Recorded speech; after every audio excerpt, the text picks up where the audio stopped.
Chapter 25-35, Silent Demon City They're Running? What's up with these demon NPCs? Seeing Morpheus and the other demon NPCs suddenly turning around and fleeing left Demon City's resident players confused. The NPCs had surrounded Shifeng's Black Dragon and were even prepared to take action against it. In the end, however, they had fled as soon as Shifeng himself appeared before them. What was going on here? At this moment, let alone Demon City's resident players, even Demon's Heart's members, who held actual authority over Demon City, were stunned by this situation. What did he do? Why are the demon NPCs afraid of him? Furious Heart was astounded as he stared at Shifeng, who was currently chanting an incantation in the sky. The intellect of Tier 4 demon NPCs was not the slightest bit inferior to players. It was almost impossible for players to gain any advantage over them. Before these demon NPCs, current players were nothing but a joke. These demon NPCs could squash current players like ants. Not to mention, these demon NPCs had remained calm even when fighting a Tier 5 Divine Official. Moreover, in the end, they had repelled the Ten Saints Empire's NPC army, allowing Demon City to establish a foothold in the Empire. Now, however, these demon NPCs actually fled like startled mice. However, before Furious Heart could figure out what was going on, Shifeng finished chanting the final verse of his incantation. His gaze then locked on to a nearby level 134, Tier 4 Demon Viscount, who served as the captain of Morpheus's personal security team. In the name of the ruler of demons, submit to my will. Pitch-black chains suddenly appeared around the level 134 guard captain, giving off an indescribable pressure that made all the demon NPCs and demon players shudder involuntarily. No, don't take away my will. The guard captain shouted as it struggled intensely to repulse the assault of the pitch-black chains. Unfortunately, all its efforts were futile, as the pitch-black chains simply ignored the guard captain's resistance and merged with its body. In the next moment, the struggling guard captain turned sluggish, and its eyes became cloudy. It was as if the guard captain had just had its soul sucked away. What did he do? He actually managed to deal with a bona fide Tier 4 Demon Viscount with just one move? Every demon player present gaped in shock at this scene. This was a Tier 4 NPC of Demon City. The combat power it possessed far exceeded that of Tier 4 great demons in the outside world. Not to mention, the demon NPC in question was even a great demon that held the rank of Viscount. Its strength practically rivaled that of Tier 4 heroes. Now, however, the demon in question had actually stopped moving. It worked? Shifeng breathed out a sigh of relief when he saw the guard captain stop moving. The Bible of Darkness held considerable deterrence over demons. In its current state, only Demon King-level demons could resist its power. Demons beneath Demon Kings would instinctively fear the Bible. However, using the Bible of Darkness to take control of demons was not easy. On the surface, the Bible of Darkness's demon ruler had a 12% chance of successfully controlling a demonic creature, so long as the target was not more than 30 levels and 2 tiers higher than the user. In reality, however, the stronger the targeted demon, the lower the chances of controlling it. With Shifeng's current self, if he tried to control Morpheus, who was a demon marquis, his chances of success would most likely be lower than 1%. This was why he had chosen the Viscount-ranked guard captain as his target. Even so, Shifeng never thought that he would successfully control the guard captain on the first try. Hence, he had planned on multiple attempts. After all, Demon Ruler had a cooldown of only 5 minutes. If once was not enough, he could simply try a second or third time. As for the possibility of the demon NPCs of Demon City attacking him, he didn't have to worry about that at all. The Bible of Darkness held an absolute suppression over demonic creatures, although this suppression was not particularly effective against demon players. So long as he held the Bible of Darkness, all demonic creatures below Tier 6 would fear him. Tier 5 Demon Kings were no exception. Not only would these demonic creatures have their basic attributes drastically decreased, but even their intellect would be affected quite significantly. Moreover, if worst comes to worst, he still had the 7 Luminaries ring. He could escape to safety whenever he wanted to. Hence, he did not fear Demon City's NPCs at all. These factors were why he dared come to Demon City. After Shifeng took control of the guard captain, however, the other fleeing demon NPCs promptly halted their retreat and turned to glare at Shifeng and the controlled guard captain, vigilance and rage burning in their eyes. It seems these demons are aware that I can use Demon Ruler only once within a short period but are afraid of recklessly approaching me due to their hypersensitive nature. Shifeng smiled as he swept a glance at the vigilant demon NPCs. Unfortunately, you are already too late. After saying so, he controlled the black dragon and had it fly over to his side. He then had it launch another attack at Demon City's magic barrier. What? He's still trying to attack the magic barrier? I don't know why the demon NPCs are so afraid of him, but he is still 100 years too early if he thinks he can destroy Demon City's barrier. Demon's Heart's members were very surprised by Shifeng's ability to terrify the demon NPCs. However, that was it. Their emotions were limited to surprise. After all, while the demon NPCs were afraid to leave the city to deal with Shifeng, Shifeng still could not enter Demon City. However, as soon as Demon's Heart's members finished speaking, the demon guard captain that had turned sluggish suddenly started moving. And to everyone's surprise, the guard captain cast the Tier 4 Curse Dark Star at the same point that the black dragon had attacked. In the next moment, the black dragon's claw smashed into the magic barrier's outer surface.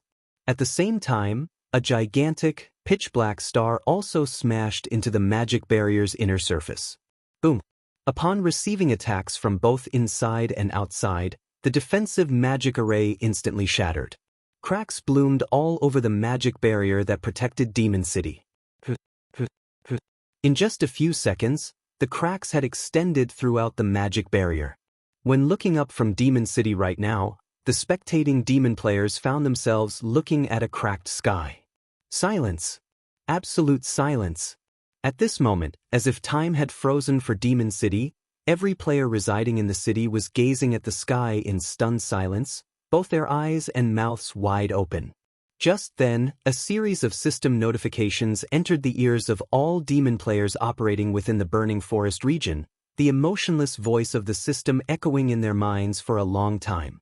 2536 Slaying Troubled Times Chapter 2536 _ Slaying Troubled Times Burning Forest Region System Announcement. Human players have broken through Demon City's defensive magic array. All demon players based in Demon City will have their city reputation reduced by 10 points and city contribution by 3,000 points. Boost to Power of Darkness will also be reduced by 20%. Burning Forest Region System Announcement. Demon City's defensive magic array has been broken. Ruling Guild of the city will have its popularity reduced by 5,000 points. All benefits provided by Demon City will be halved for 7 natural days. All quests given out in Demon City will have their rewards reduced by 30%. The system announcement repeated throughout the Burning Forest 3 times, causing a deathly silence to befall the forest. Someone broke through Demon City's defensive magic array? Didn't they say that even the 10 Saints Empire's NPC army was helpless against Demon City? How could players possibly break through the city's defensive magic array? Who did it? Could it be those people Demon's Heart placed a bounty on before? The demon players grinding and questing inside the Burning Forest were flabbergasted by the system announcement. Some players even fell into a daze in battle and nearly got themselves killed by monsters. Since Demon City's construction until now, aside from battle wolves, no power or player had truly managed to put pressure on Demon City. Now, however, not only did someone put pressure on Demon City, but they had even destroyed the city's defensive magic array. This was simply unbelievable. The shock the demon players felt upon receiving this piece of information was akin to human players hearing about some other player breaking through the defenses of a kingdom's capital. It was simply unthinkable.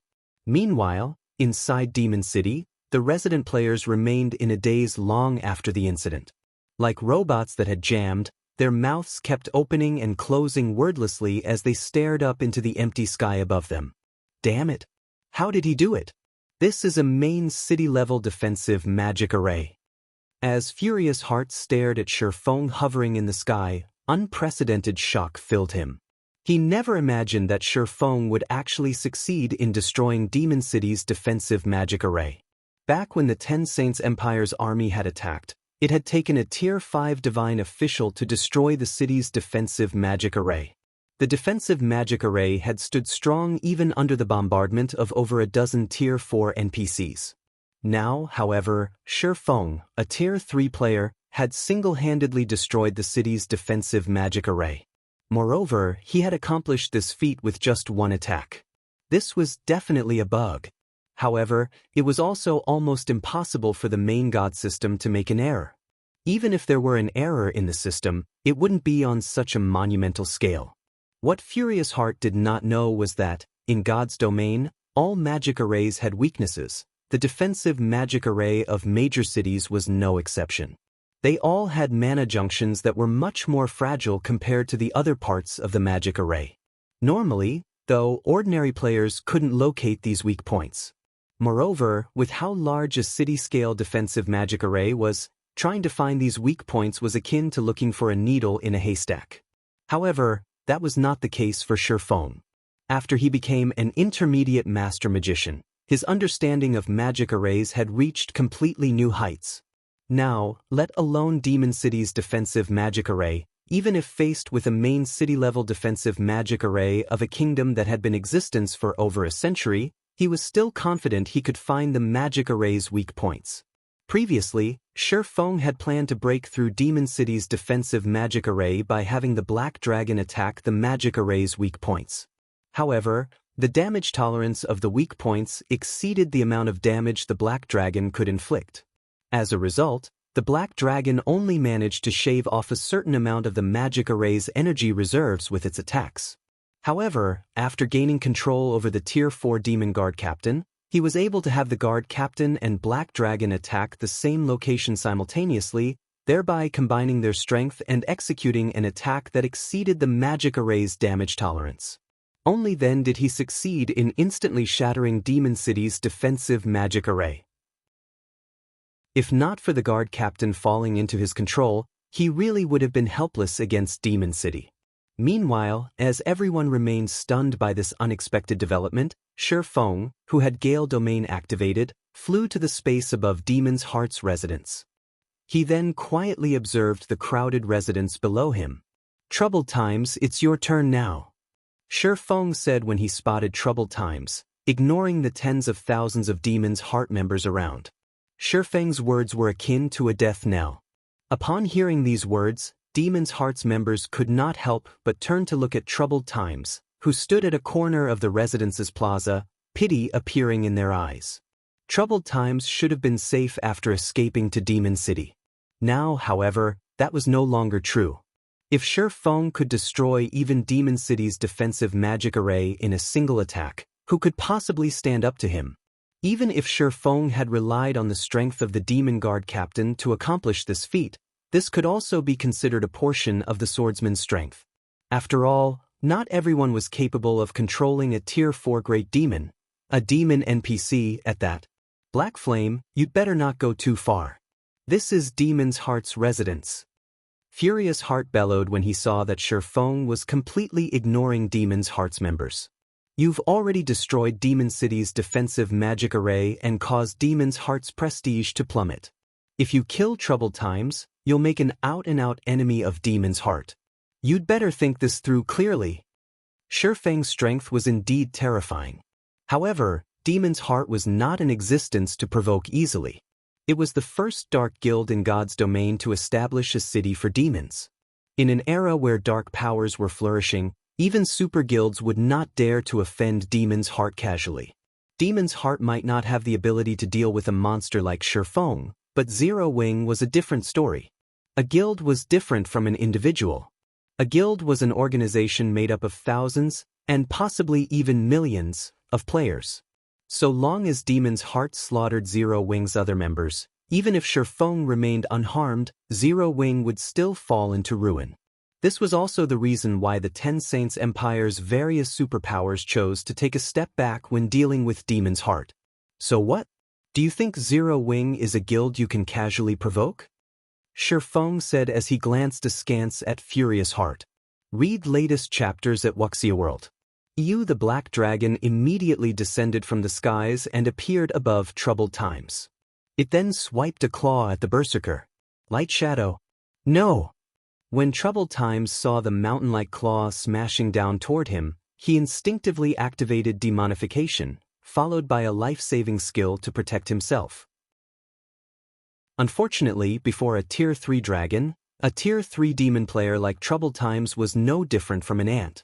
When the Black Dragon's claw came into contact with Troubled Times, the berserker got crushed into the ground and died just like that. Chapter 2536 _ Slaying Troubled Times Burning Forest Region System Announcement. Human players have broken through Demon City's defensive magic array. All demon players based in Demon City will have their city reputation reduced by 10 points and city contribution by 3,000 points. Boost to Power of Darkness will also be reduced by 20%. Burning Forest Region System Announcement. Demon City's defensive magic array has been broken. Ruling Guild of the city will have its popularity reduced by 5,000 points. All benefits provided by Demon City will be halved for 7 natural days. All quests given out in Demon City will have their rewards reduced by 30%. The system announcement repeated throughout the Burning Forest 3 times, causing a deathly silence to befall the forest. Someone broke through Demon City's defensive magic array? Didn't they say that even the 10 Saints Empire's NPC army was helpless against Demon City? How could players possibly break through the city's defensive magic array? Who did it? Could it be those people Demon's Heart placed a bounty on before? The demon players grinding and questing inside the Burning Forest were flabbergasted by the system announcement. Some players even fell into a daze in battle and nearly got themselves killed by monsters. Since Demon City's construction until now, aside from battle wolves, no power or player had truly managed to put pressure on Demon City. Now, however, not only did someone put pressure on Demon City, but they had even destroyed the city's defensive magic array. This was simply unbelievable. The shock the demon players felt upon receiving this piece of information was akin to human players hearing about some other player breaking through the defenses of a kingdom's capital. It was simply unthinkable. Meanwhile, inside Demon City, the resident players remained in a daze long after the incident. Like robots that had jammed, their mouths kept opening and closing wordlessly as they stared up into the empty sky above them. Damn it! How did he do it? This is a main city-level defensive magic array. As Furious Heart stared at Shifeng hovering in the sky, unprecedented shock filled him. He never imagined that Shifeng would actually succeed in destroying Demon City's defensive magic array. Back when the 10 Saints Empire's army had attacked, it had taken a Tier 5 divine official to destroy the city's defensive magic array. The defensive magic array had stood strong even under the bombardment of over a dozen Tier 4 NPCs. Now, however, Shifeng, a Tier 3 player, had single-handedly destroyed the city's defensive magic array. Moreover, he had accomplished this feat with just one attack. This was definitely a bug. However, it was also almost impossible for the main god system to make an error. Even if there were an error in the system, it wouldn't be on such a monumental scale. What Furious Heart did not know was that, in God's domain, all magic arrays had weaknesses. The defensive magic array of major cities was no exception. They all had mana junctions that were much more fragile compared to the other parts of the magic array. Normally, though, ordinary players couldn't locate these weak points. Moreover, with how large a city-scale defensive magic array was, trying to find these weak points was akin to looking for a needle in a haystack. However, that was not the case for Shifeng. After he became an intermediate master magician, his understanding of magic arrays had reached completely new heights. Now, let alone Demon City's defensive magic array, even if faced with a main city-level defensive magic array of a kingdom that had been in existence for over a century, he was still confident he could find the magic array's weak points. Previously, Shifeng had planned to break through Demon City's defensive magic array by having the Black Dragon attack the magic array's weak points. However, the damage tolerance of the weak points exceeded the amount of damage the Black Dragon could inflict. As a result, the Black Dragon only managed to shave off a certain amount of the magic array's energy reserves with its attacks. However, after gaining control over the Tier 4 Demon Guard Captain, he was able to have the Guard Captain and Black Dragon attack the same location simultaneously, thereby combining their strength and executing an attack that exceeded the magic array's damage tolerance. Only then did he succeed in instantly shattering Demon City's defensive magic array. If not for the Guard Captain falling into his control, he really would have been helpless against Demon City. Meanwhile, as everyone remained stunned by this unexpected development, Shi Feng, who had Gale Domain activated, flew to the space above Demon's Heart's residence. He then quietly observed the crowded residence below him. "Troubled Times, it's your turn now," Shi Feng said when he spotted Troubled Times, ignoring the tens of thousands of Demon's Heart members around. Shi Feng's words were akin to a death knell. Upon hearing these words, Demon's Heart's members could not help but turn to look at Troubled Times, who stood at a corner of the residence's plaza, pity appearing in their eyes. Troubled Times should have been safe after escaping to Demon City. Now, however, that was no longer true. If Shi Feng could destroy even Demon City's defensive magic array in a single attack, who could possibly stand up to him? Even if Shi Feng had relied on the strength of the Demon Guard Captain to accomplish this feat, this could also be considered a portion of the swordsman's strength. After all, not everyone was capable of controlling a Tier 4 Great Demon, a demon NPC at that. Black Flame, you'd better not go too far. This is Demon's Heart's residence.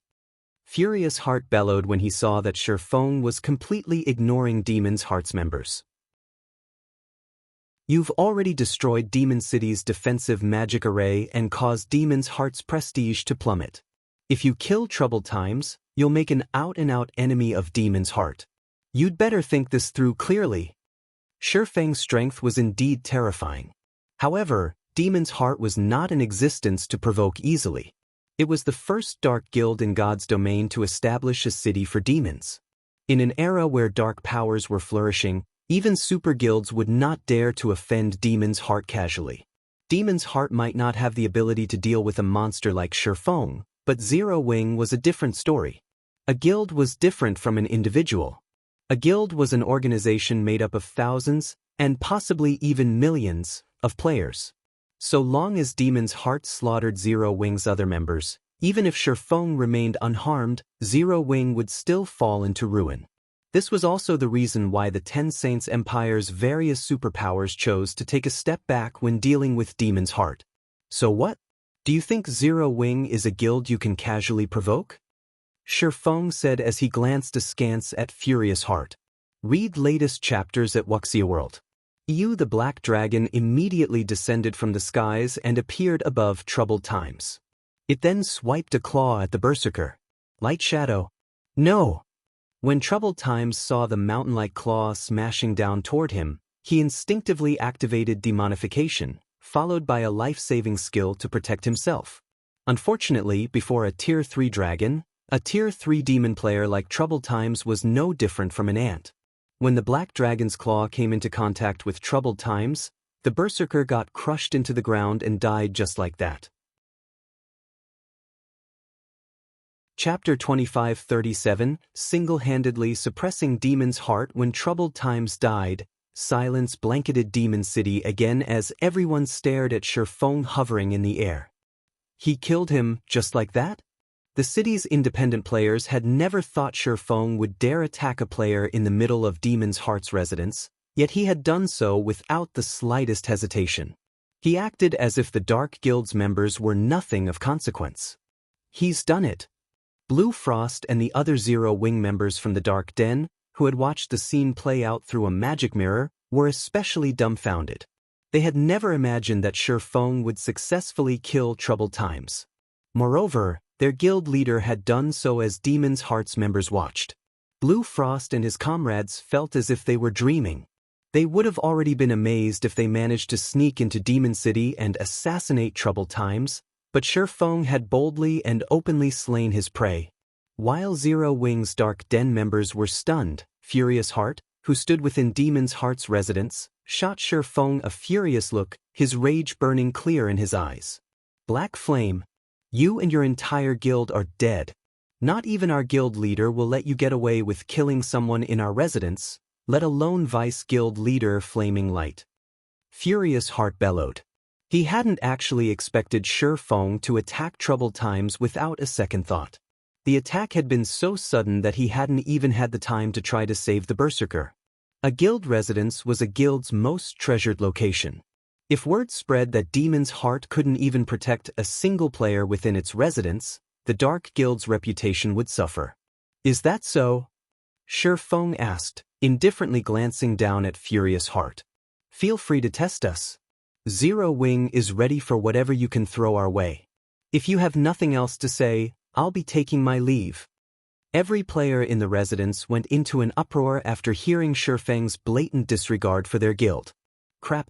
This bastard is too arrogant. Elder Heart, let's attack him together. I refuse to believe that we can't end his miserable life. The guild elders in the residence were incensed, and they tried to persuade Furious Heart to move against the swordsman as a unit. Troubled Time's death was humiliating for Demon's Heart, and if they allowed Shi Feng to leave safely, nothing would remain of the guild's reputation. No. Let him go. Furious Heart growled through gritted teeth, gesturing for the guild elders to back away. When Shi Feng realized that none of the Dark Guild's members intended to strike, he turned and flew away from the residence and Demon City. Are you just going to let him go, Heart? The black-clad Viscount Elder demanded as he watched Shi Feng fly off. Do you really think that I don't want to take his life right this instant? Furious Heart hissed, glaring at the black-clad Elder. Rather, do you think that any one of you is strong enough to kill him? Rebellious Thunder was the strongest player in Demon City right now, but if Shi Feng could even slay Rebellious Thunder, what could they, who hadn't even reached Demon Count rank, possibly achieve by fighting that swordsman? Don't we have the Demon Guards? I refuse to believe that he can survive a battle against over a dozen Tier 4 Demon Guards. The black-clad Elder argued.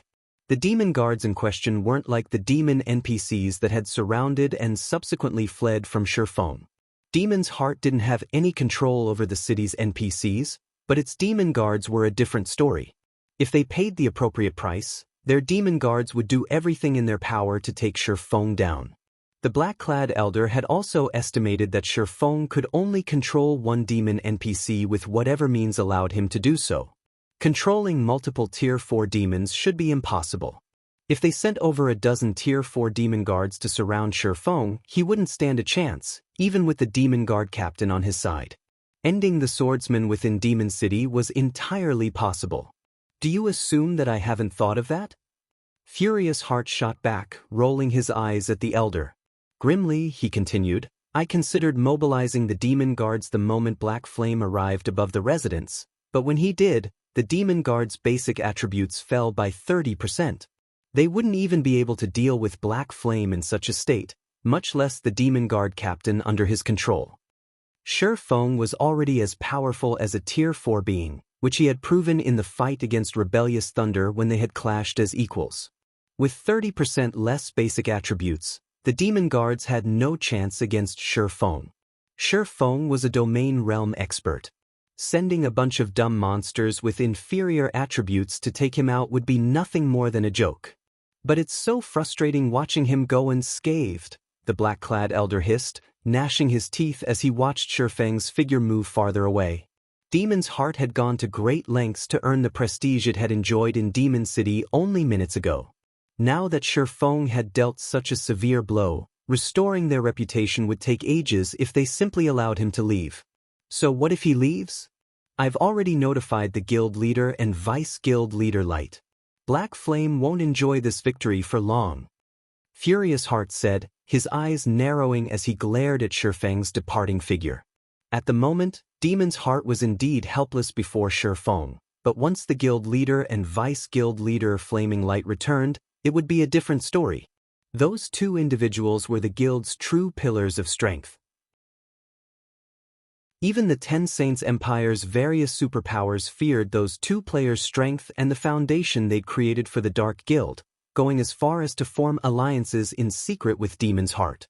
Since Shi Feng had shredded Demon's Heart's reputation, The guild leader and vice-guild leader wouldn't rest until the matter was settled. While Shi Feng flew away from Demon's Heart's residence, another commotion broke out among the city's residents. What? Demon's Heart actually let him get away? Weren't there quite a few Tier 4 demon guards stationed in Demon's Heart's residence? Why didn't the guild mobilize them? Is he even human? Shi Feng's safe departure from the Dark Guild's residence stunned Demon City's players. None of them had expected the invasion to end like this. Read latest chapters at Wuxia World. Demon's Heart was one of the top dark powers in God's domain, yet not only had Shi Feng single-handedly broken into Demon City, Demon's Heart's main headquarters, but he had also slain troubled times within the guild's residence. To top it all off, Shi Feng had flown away from the residence unharmed. No one would believe this story if they told it. And yet they had all watched it happen. Even more astonishing, Demon's Heart had remained silent during the entire process. Not one of the guild's members had tried to attack Shi Feng. They were all demon players, absolute dark players. Starting a fight with someone over the slightest offense was normal for them, especially for Demon's Heart's members. However, even the Dark Guild's members seemed afraid of a single human player. It was unbelievable. While Shi Feng departed from Demon City, news of the encounter spread like wildfire throughout the Ten Saints Empire. Chapter 2538, Ten Saints Empire Shaken. Correct decision. Ten Saints Empire, Heavenly Saint Capital City, Battle Wolves Residence. A man in crimson armor and covered in illusory flames sat quietly before a crimson greatsword with his eyes closed in the top-floor lounge of a guild hall that was nearly 100 meters tall. Although this man didn't make the slightest move, the sword and flames around it circled the man as if they had a life of their own. Divine runes began to appear in the air, one after another, attracting all of the ambient fire-type mana and suffusing it with the man. As more mana filled him, his aura grew more intense. After a few seconds, the man's aura was as intense as that of a Tier 4 being. He felt as he had transformed into a fire demon as brilliant flames filled the room. If Shi Feng saw this, he'd certainly be surprised. The man bathing in the crimson flames was none other than Sirius, one of Battle Wolves' old monsters. Not only did Sirius command Tier 4 strength, but his control of fire-type mana was also greater than Shi Feng's, who had mastered a mana technique. Sirius manipulated the mana like an extension of his own body, with utter and delicate control. Now, he could even control the flow of different streams of fire-type mana. When Sirius finally reopened his eyes, the crimson fire around him took on a white-blue hue, and the room's temperature instantly rose by several hundred degrees. Not even ordinary Tier 2 players could approach the man before they burned to death. I've finally finished absorbing this fire saint bloodline.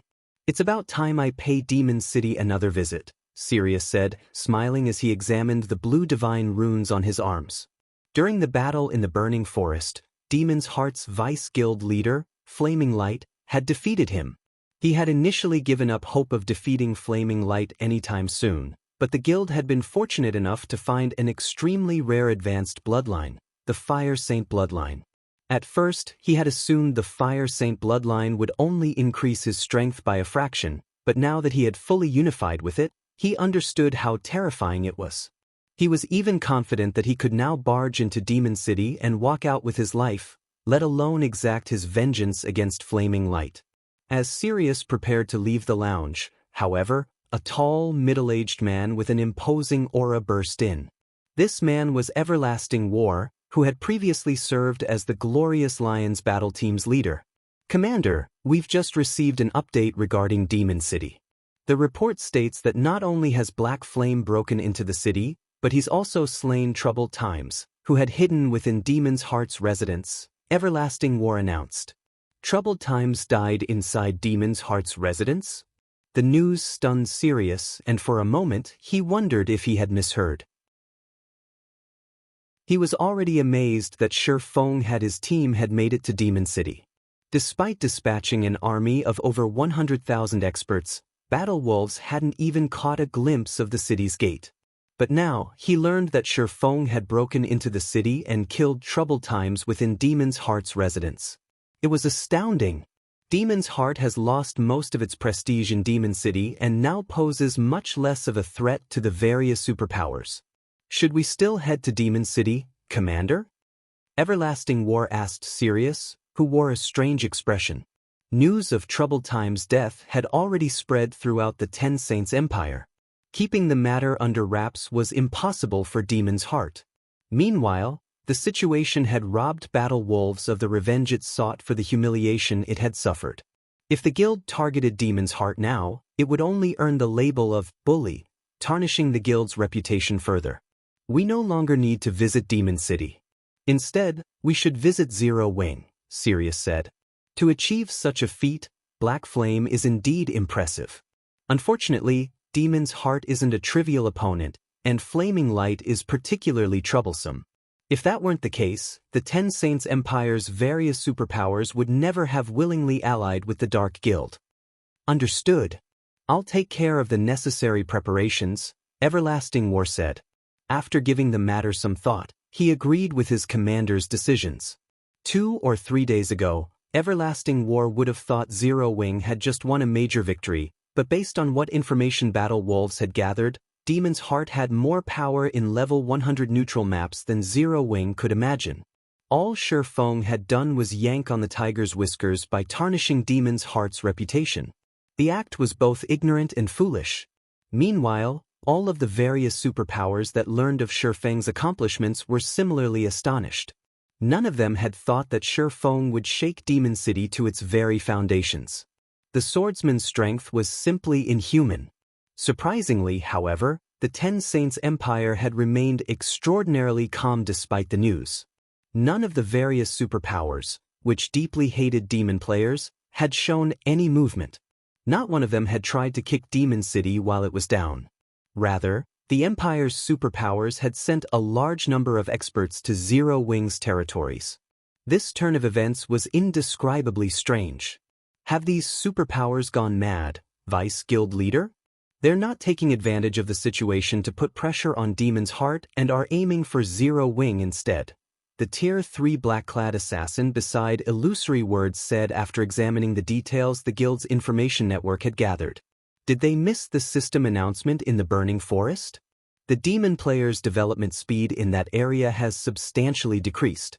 This is the perfect opportunity to strike. They haven't gone crazy, Illusory Words, who was busy sifting through the reports, replied, shaking her head. They've only made the correct decision. Correct decision? The statement confused the Tier 3 assassin. He didn't understand what Illusory Words meant by that. Since Shi Feng had destroyed Demon City's defensive magic array, all of the city's demon players have suffered a 20% strength reduction. This was the best chance the various superpowers had to eliminate those demon players. Demon's Heart had stopped the Empire's various superpowers from acquiring as many resources from level 100 neutral maps. Those superpowers would only secure more if they suppressed the Dark Guild now. That's right, Illusory Words said, her lips twisting into a bitter smile. Very few of the various superpowers members are aware of how frightening Demon's Heart truly is. The Dark Guild has already allied with mythology, one of the 5 great superpowers. Both its overall strength and its foundations are far superior to Zero Wing's. Naturally, the various superpowers want to take advantage of Zero Wing, not Demon's Heart. Demon's Heart has actually partnered with mythology? Realization immediately dawned on the Tier 3 assassin. He was also surprised by how formidable Demon's Heart was. Read latest chapters at Wuxia World. EU mythology was one of the 5 major titans in God's domain and far stronger than ordinary superpowers like Crimson Emperor. Ordinary super guilds couldn't even compare. If mythology were supporting Demon's Heart, the Dark Guild wouldn't have to worry about its development, even after the recent events. While the Ten Saints Empire's superpowers were busy attacking Zero Wing, a handsome man in white arrived at a mana-rich location outside of the Fire Dragon Empire. This man was Flaming Light, Demon's Heart's famous Vice Guild leader. Not long after his arrival, 2 level 107, Tier 3 peak experts intercepted him.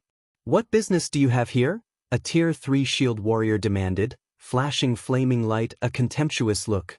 I have something I need to discuss with Vice Guild Leader Cold Shadow. May I know if she has time to spare?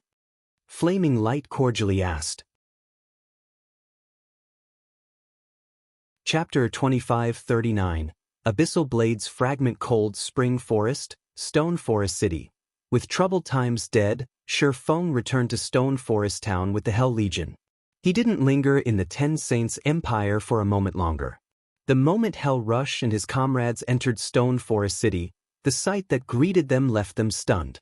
Stone Forest City was a guild city, and normally, only players visited guild cities in level 100+ neutral maps.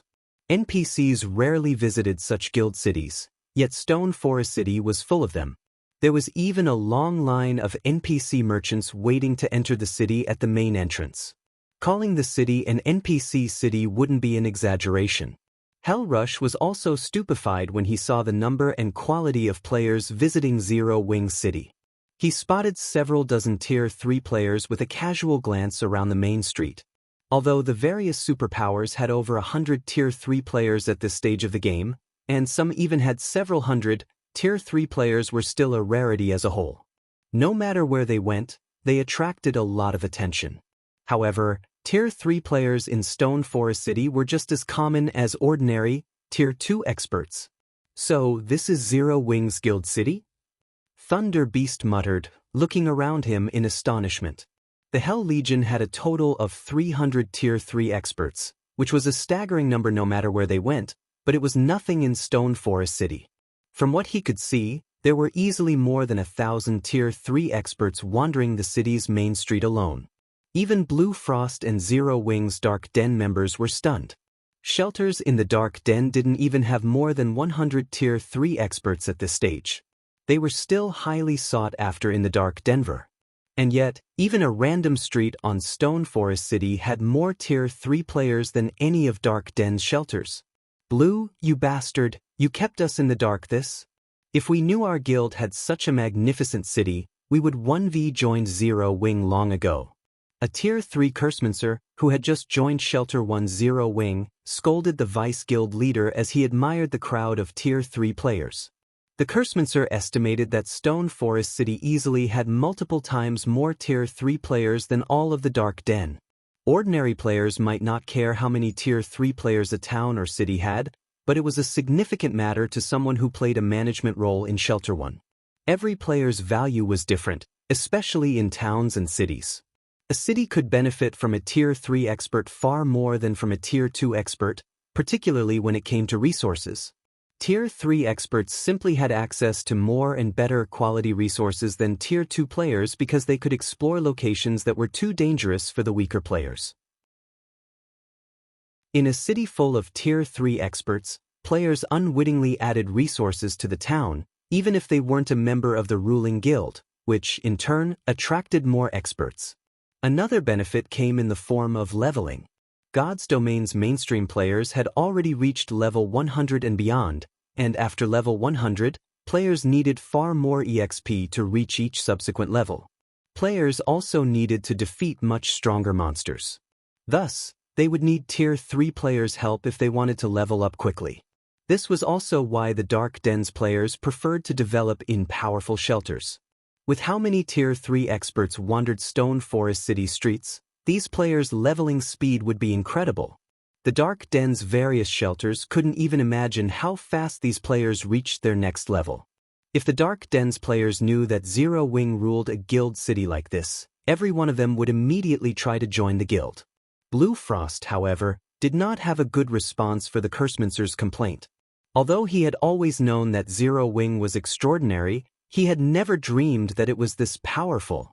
However, Blue Frost and his companions didn't know that many superpowers had sent their experts to Stone Forest City precisely because of Shi Feng's recent performance in Demon City. In fact, the Ten Saints Empire's superpowers had been some of the first. Not only had they sent a large number of scouts, but they had also sent quite a few guild upper echelons. Because of this, Stone Forest City's player population had reached an all-time high, and there was an unprecedented number of Tier 3 experts in the city. Meanwhile, 3 level 108 plus tier 3 experts enjoyed Stone Forest City's specialty cuisine in a high-class restaurant's top-floor VIP room not far away from Zero Wing's residence, quietly observing Shifeng's group as they entered. 2 of the 3 were Yuan Tiexin and Purple Jade from the secret pavilion, while the third was a young woman in her mid-20s. If Shifeng had known about this gathering, he'd be surprised. Yuan Tiexin and Purple Jade were showing the woman deference. Even as she spoke to her companion, Purple Jade's eyes glowed with reverence and respect. Although she was the secret pavilion's #1 genius, she displayed no arrogance before the woman. So, he's Black Flame? He really is something.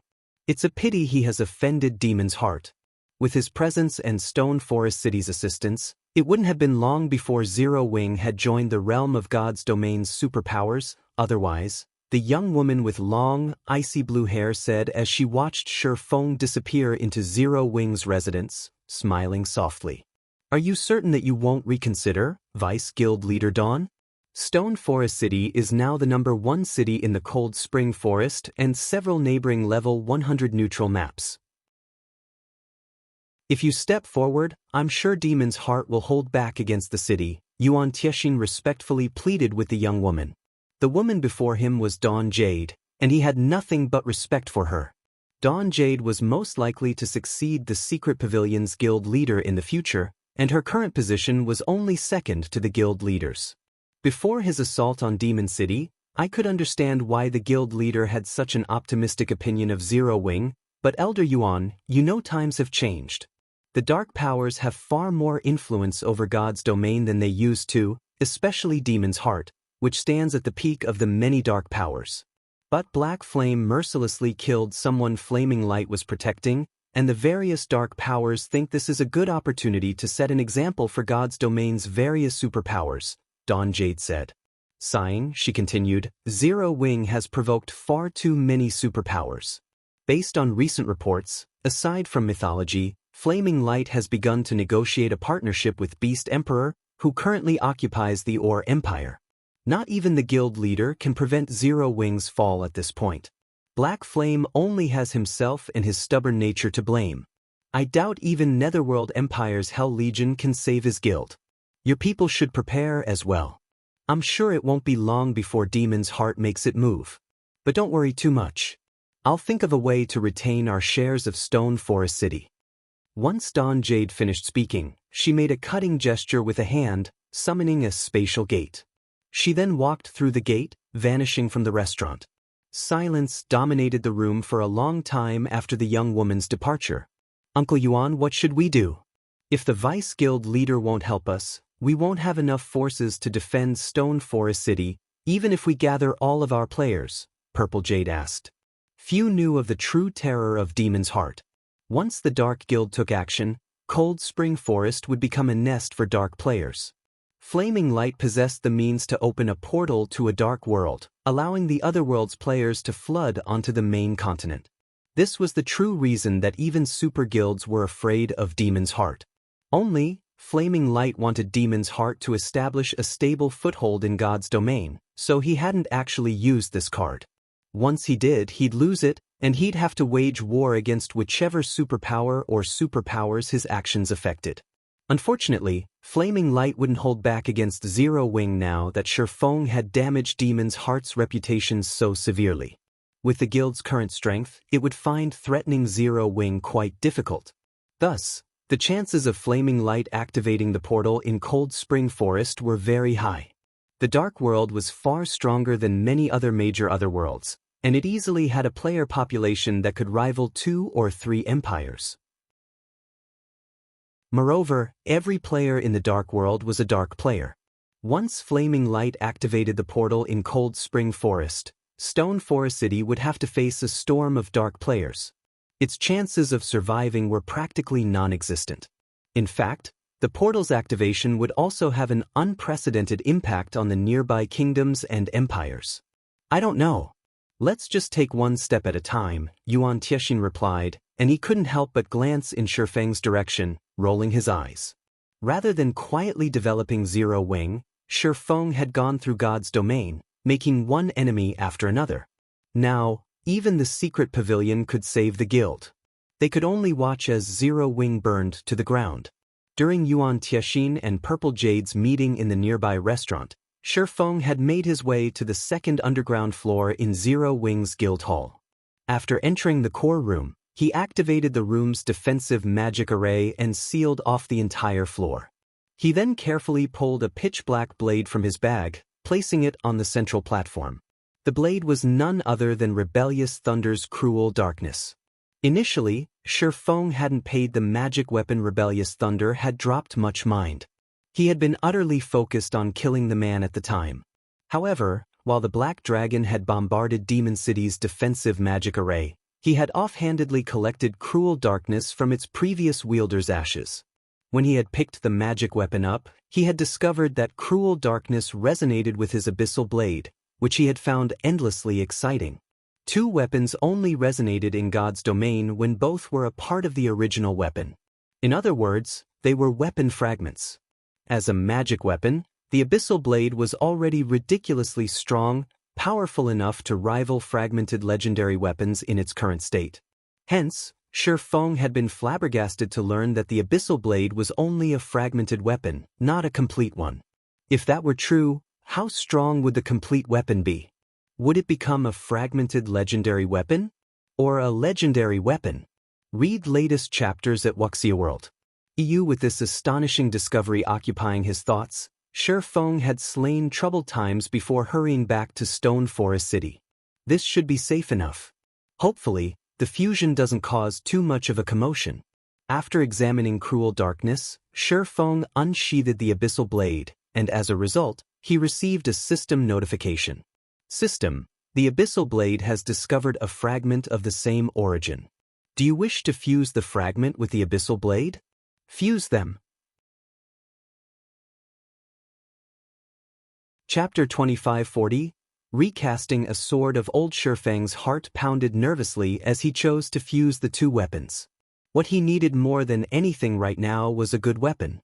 His Abyssal blade and Killing Ray had been excellent weapons and better than most, if not all, of the various superpowers weapons before level 100. However, the various superpowers had begun collecting more top-tier weapons now that players had crossed that threshold. In fact, top-tier weapons had become so common that weapons of the Abyssal blade and Killing Ray's caliber were now a standard for players of his strength.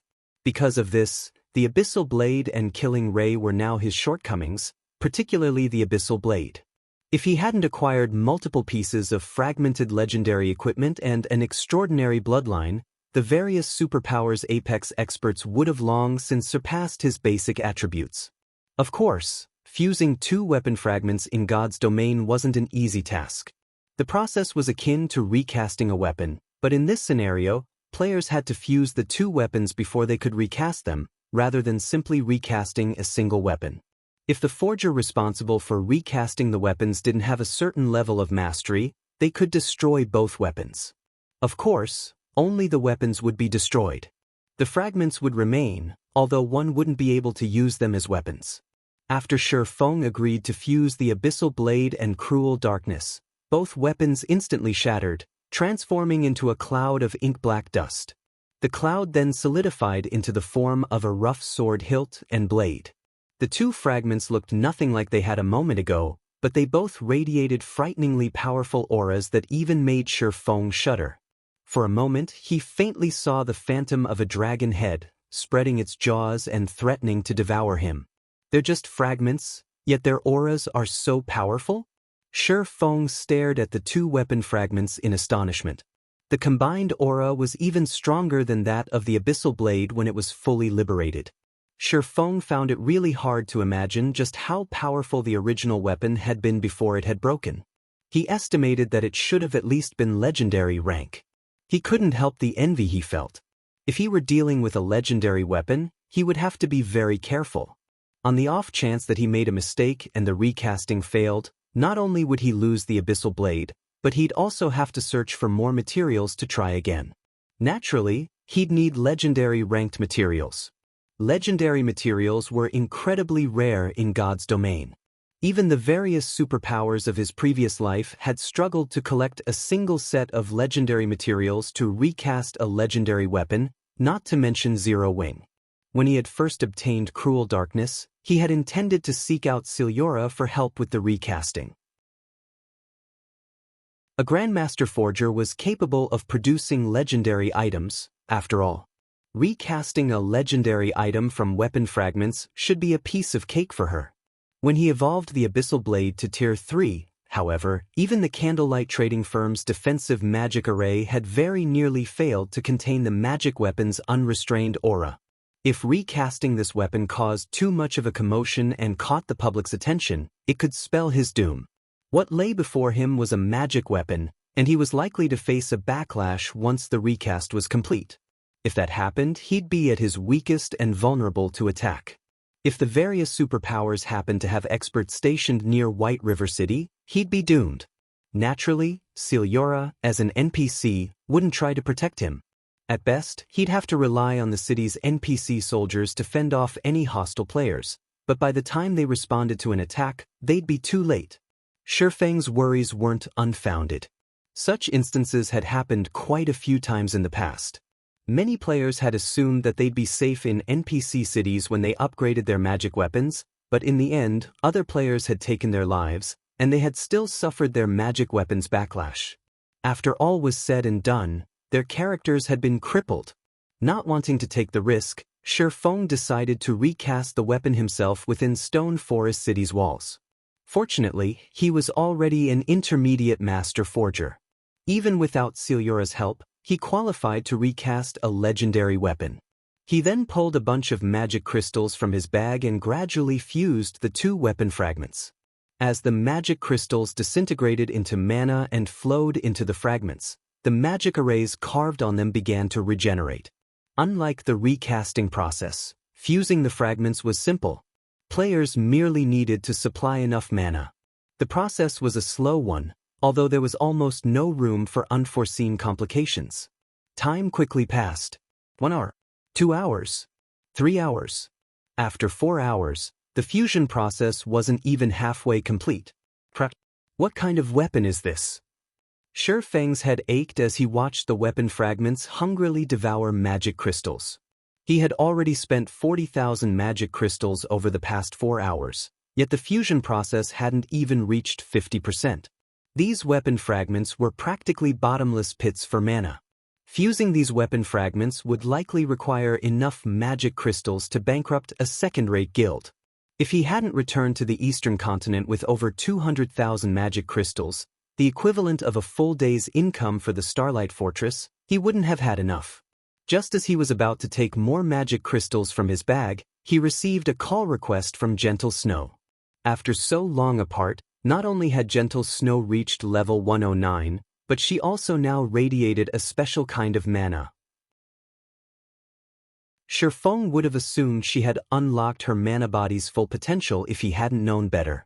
He had to admit that he was impressed with her management of Stone Forest City while he had been gone. Not only had Gentle Snow perfected the city's defenses, but the guild also now had 130 Tier 3 experts. Zero Wing had already started raiding 100-man, level 100 team dungeons, and the guild's main force members had updated plenty of their weapons and equipment. Now, their equipment standards were only slightly weaker than the Hell Legion's experts. Guild leader, a group of dark players recently contacted me. They say they are from the dark world, and they wish to meet with you. Apparently, they wish to help us with our current predicament, Gentle Snow reported. Players from the dark world? Shifeng was a little surprised to hear the news. The Dark World was a very special otherworld in that it hadn't formed naturally.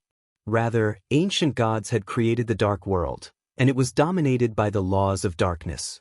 The dark players that resided in this otherworld were a far greater threat than any dark players on the main continent. When the Dark World had connected to the main continent during Shifeng's previous life, the dark power's influence on the main continent had already reached its peak. Level 100+ neutral maps had become battlefields for dark and normal players, and many had fallen. Even some kingdoms and superpowers had been annihilated. However, before the planar gate between the Dark World and the main continent had activated, No one had been able to leave the other world, other than the key holder.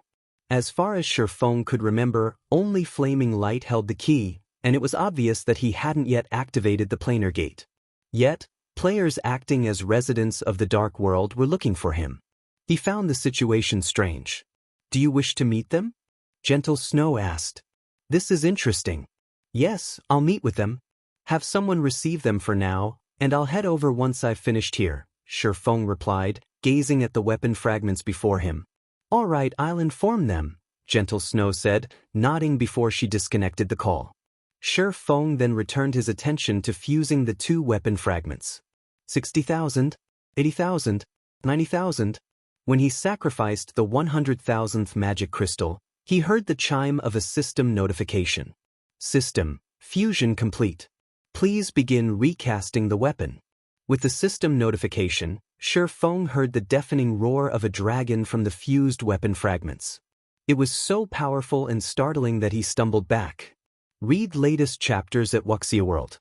Suddenly, space around him began to darken, and stars twinkled with dim light. A black dragon, over 800 meters tall, appeared before Shifeng, and he instinctively froze under its gaze. The Black Dragon King? Shifeng stared, astonished. This was undoubtedly the strongest dragon he had ever seen. The Tier 5 dragons he had seen in the past seemed like children before this monster.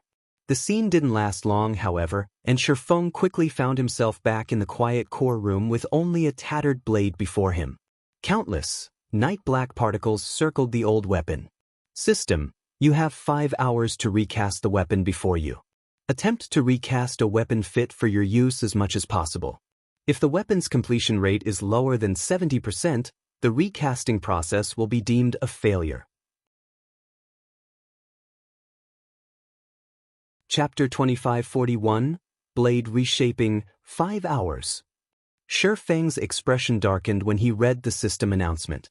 While 5 hours wasn't exactly a short time, it wasn't particularly long either. It might be enough time if he were recasting an ordinary weapon, but he had to recast a potential legendary weapon.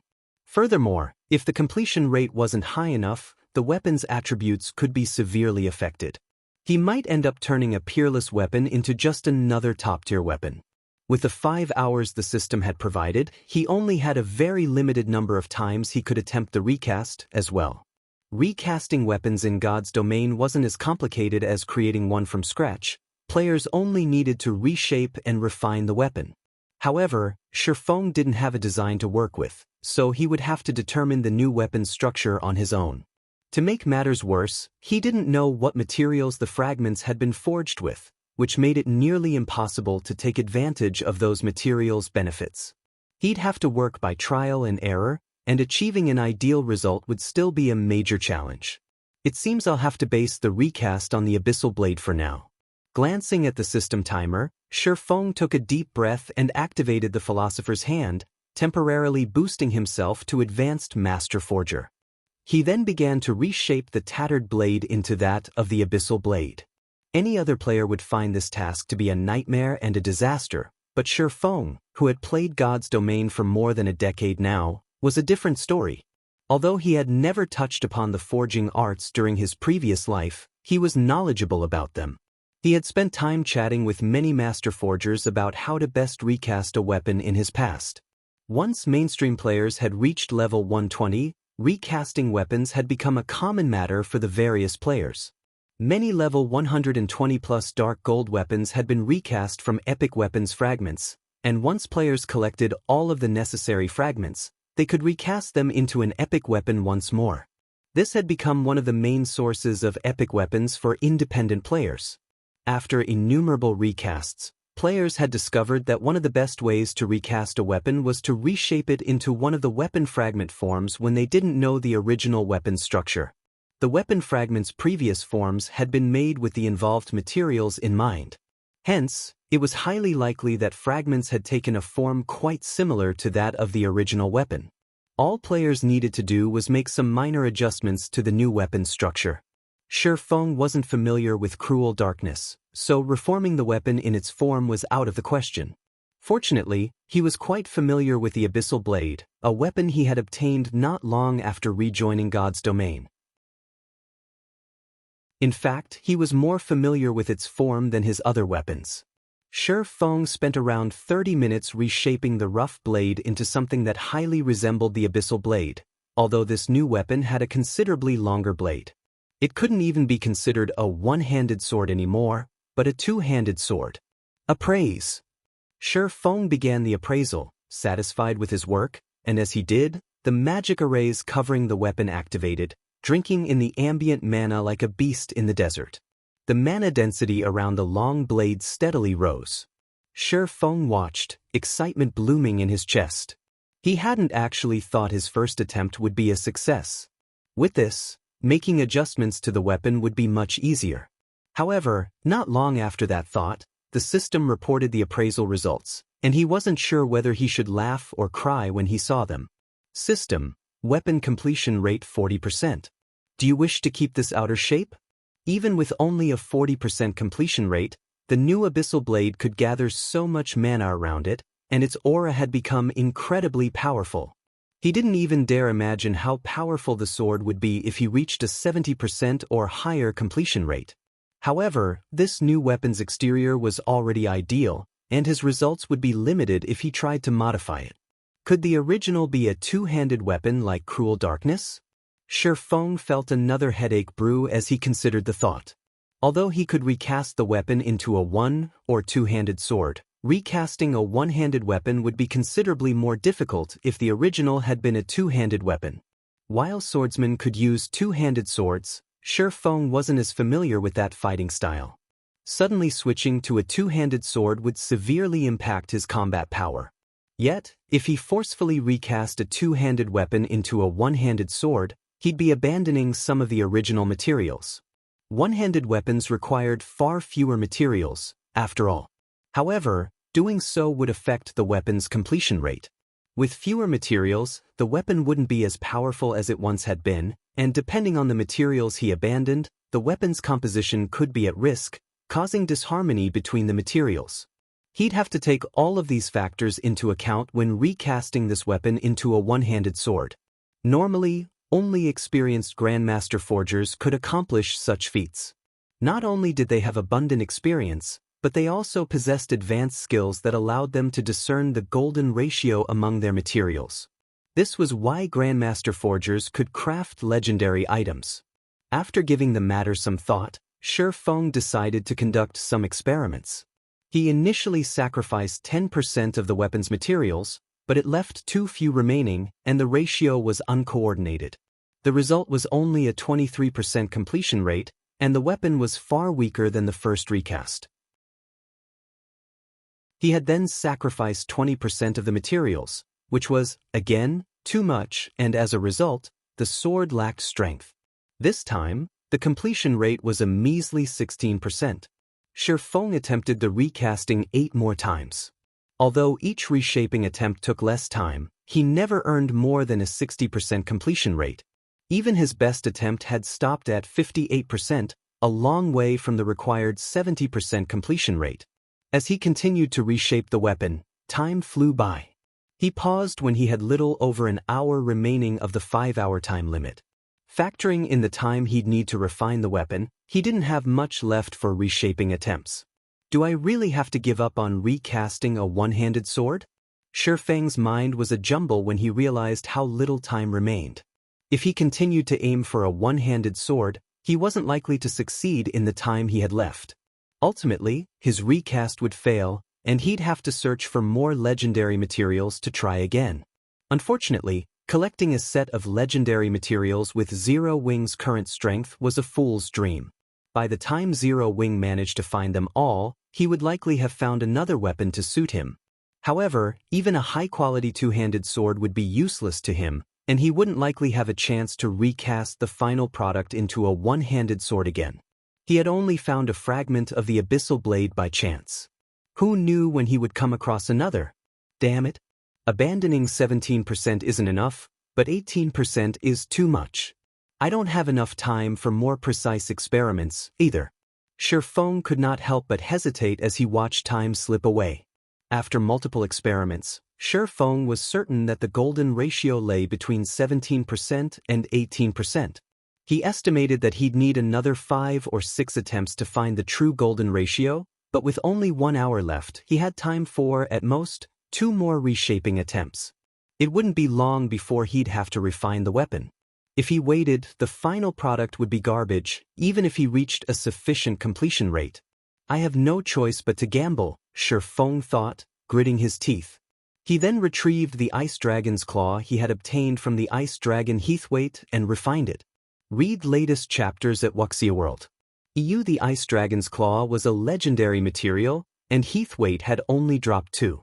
He had already used one to summon the silver dragon in the Starlight Fortress, which only left him with 1. He had been saving it to forge a customized epic weapon for one of his guildmates. Doing so would be quite easy, even without an epic weapon design, and if he had a design, he could forge a fragmented legendary weapon with the ice dragon's claw. Since he couldn't verify the material's golden ratio, abandoning too many materials for the final product would be too complicated. Hence, he had no choice but to make up for the gap with the ice dragon's claw. It took Shi Feng 10 minutes to refine the claw, transforming it into a dark blue crystal. He merged the crystal with the abyssal blade, which added a white glow and a bone-chilling aura to the new weapon. Once the dark blue crystal had completely merged with the abyssal blade, Shi Feng appraised the sword. Please succeed. Shi Feng silently prayed as he watched the system appraise the reshaped abyssal blade.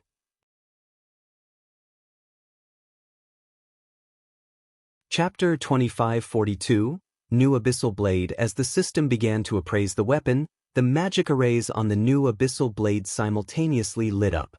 Not only did these arrays illuminate the entire room, but they also gathered the room's mana around the weapon. The abyssal blade emitted another deafening dragon roar that echoed throughout the room. It was so powerful that Shi Feng stumbled away from the weapon, and the magic arrays around the room's walls brightened, creating an additional barrier. The roar shook the dual-layered barrier violently, and it seemed as if the barrier would shatter at any second.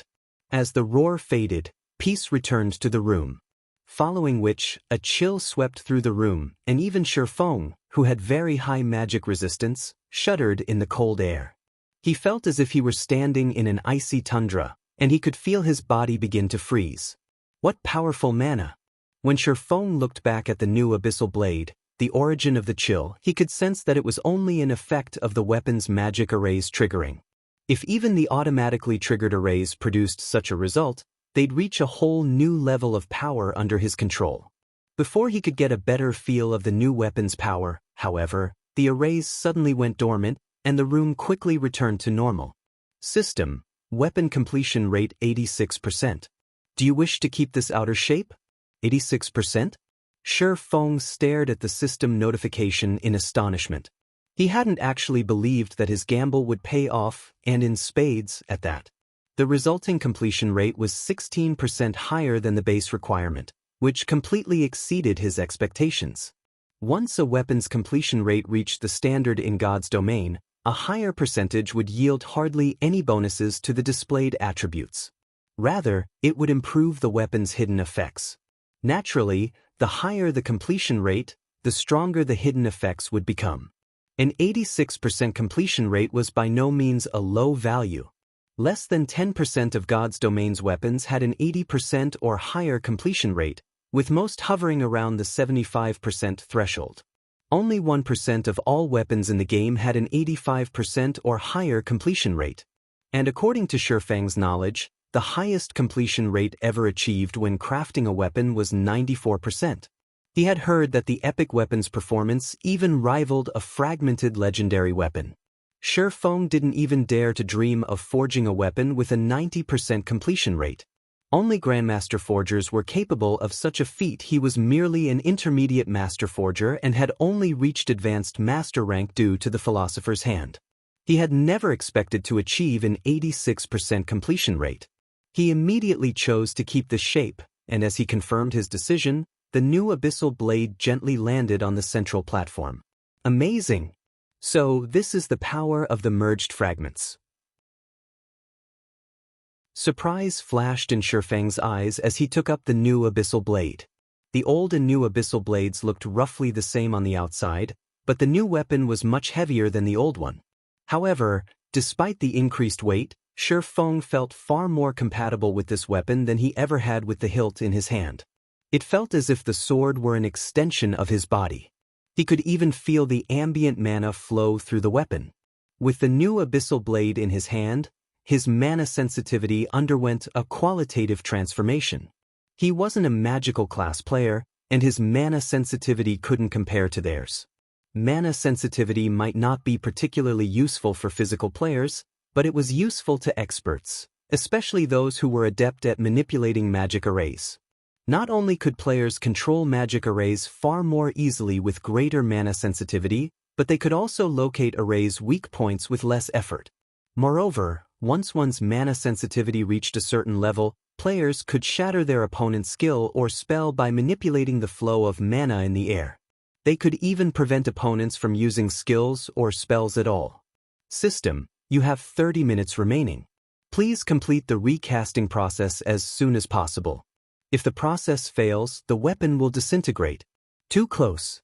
I nearly ran out of time. Shifeng breathed a sigh of relief when he heard the system notification, and he started to refine the new weapon. The refining process was much simpler than the reshaping process. He merely needed to add the blade's edge and polish the sword's magic arrays. As both an intermediate master magician and a temporary advanced master forger, these were simple tasks for him. He completed the process in less than 20 minutes. The instant Shifeng finished the new weapon, he heard the sound of another system notification. System, weapon recasting successful. Please name your new weapon. Abyssal blade, Shifeng replied without hesitation. System, naming successful. Recast weapon will be named the Abyssal blade. Do you wish to activate auto appraisal? Appraise. Shifeng answered. Letting the system appraise the weapon might not mean much to ordinary players, but to Shifeng, a master forger, it was a relatively useful tool that would grant him some forging proficiency. In fact, master forgers during his previous life had sometimes taken recasting commissions for free to gain more forging proficiency. As long as they were successful, the forger responsible would be awarded an abundance of proficiency. A master forger might save 1 or 2 days of work with one successfully recast weapon. System, appraisal of the Abyssal blade is complete. Weapon completion rate is at 86%. Weapon rank is designated as Fragmented Legendary, rewarding 30,000 forging proficiency. The notification stunned Shifeng. Wonderful! It's upgraded to Fragmented Legendary rank. Shifeng looked at his new weapon, ecstatic. Although he had guessed that there was a high possibility of the end product reaching Fragmented Legendary rank, he couldn't help his joy after hearing his guess verified. A Fragmented Legendary weapon. He had quite a few Fragmented Legendary items on him, but none were weapons. They were only equipment pieces and accessories. The increased combat power they could provide was nowhere near that of a Fragmented Legendary weapon, and although he had been thinking of hunting one down for himself, acquiring such a weapon was easier said than done. Furthermore, he would have to find a compatible one-handed sword. Now that he finally had a Fragmented Legendary weapon that suited him perfectly, why wouldn't he be excited? Shifeng immediately called up the Abyssal Blade's attribute panel. Normally, recasting a weapon significantly changed the weapon's attributes. The new weapon would no longer be what it once had been. Abyssal Blade, one-handed sword, magic weapon, Fragmented Legendary rank, equipment requirement, strength 3000, agility 2000, attack power, 210% of strength attribute, attack speed, 2% of agility attribute, all attributes, increases according to user's level, ignore levels plus 35 attacks have 70% chance to cause 250% damage, 40% chance to cause 300% damage. Every attack increases damage by 2% to a maximum of 30%. When equipped, strength increased by 50%, agility increased by 50%, intelligence increased by 35%, endurance increased by 50%, attack speed increased by 50%, all effects of weapon-related skills increased by 20%, all item level requirements reduced by 10 levels. If wielder belongs to a swordsman-related class, all skill levels +6. Increase free ability points received for every increase in level by 2 points. Equipment Tier 3. Can be evolved. Devour 4 God Crystals to evolve to Tier 4. Additional active skill 1. Darkness Bind, Tier 3.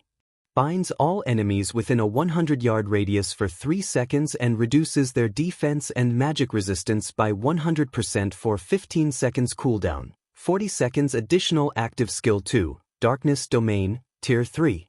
Converts an area of 200 yards around the user into a darkness domain. Weakens the senses of all enemies within the darkness domain and reduces enemies' basic attributes by 15%.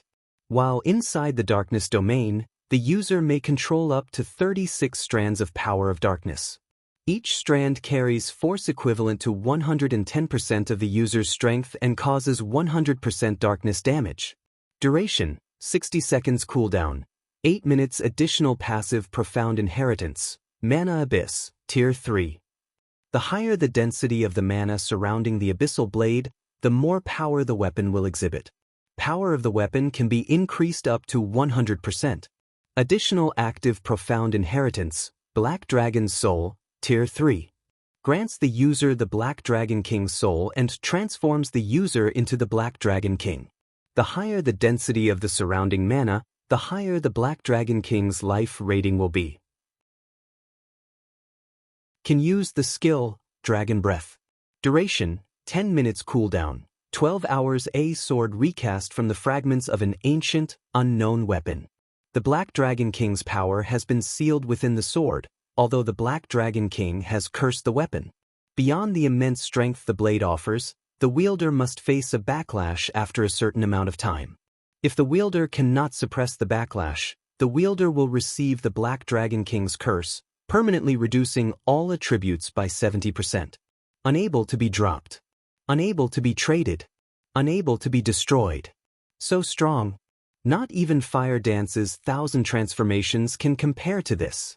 The new Abyssal Blade's attributes left Feng flabbergasted. With such attributes, doesn't this sword nearly rival legendary weapons? The new Abyssal Blade was like a combination of the old Abyssal Blade and Cruel Darkness. Even top-tier fragmented legendary weapons were likely weaker than the sword. When Feng wielded the Abyssal Blade, he felt that he could display Tier 4 power with a normal attack, even without using a mana technique. I had been worried about getting to Solomon's Sword's fragments in Poison City, but with this, that shouldn't be a problem. Poison City was a level 120 secret land, and although it might be a challenge, even with his new weapon and the Hell Legion's help, it was no longer impossible. Read latest chapters at Wuxia World. A level 120 secret land. If level 100 team dungeons were a place for players to adapt to Tier 3, level 120 secret lands were treasure troves for Tier 3 experts.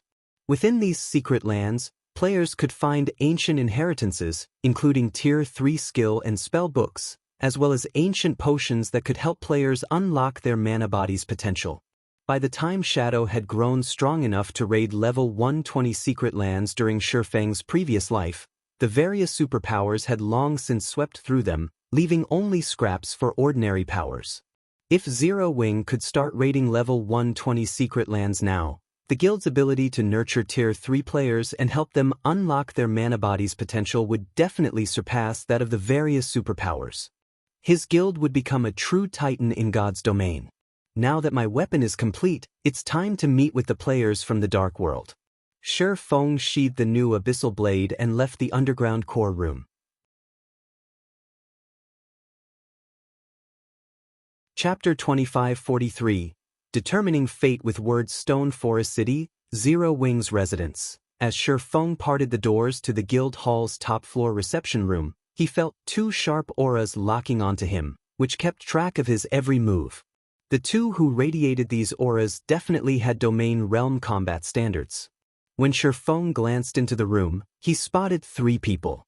The 2 people that accompanied Gentle Snow were a man and a woman, both of whom radiated such dense darkness energy that it took on tangible form.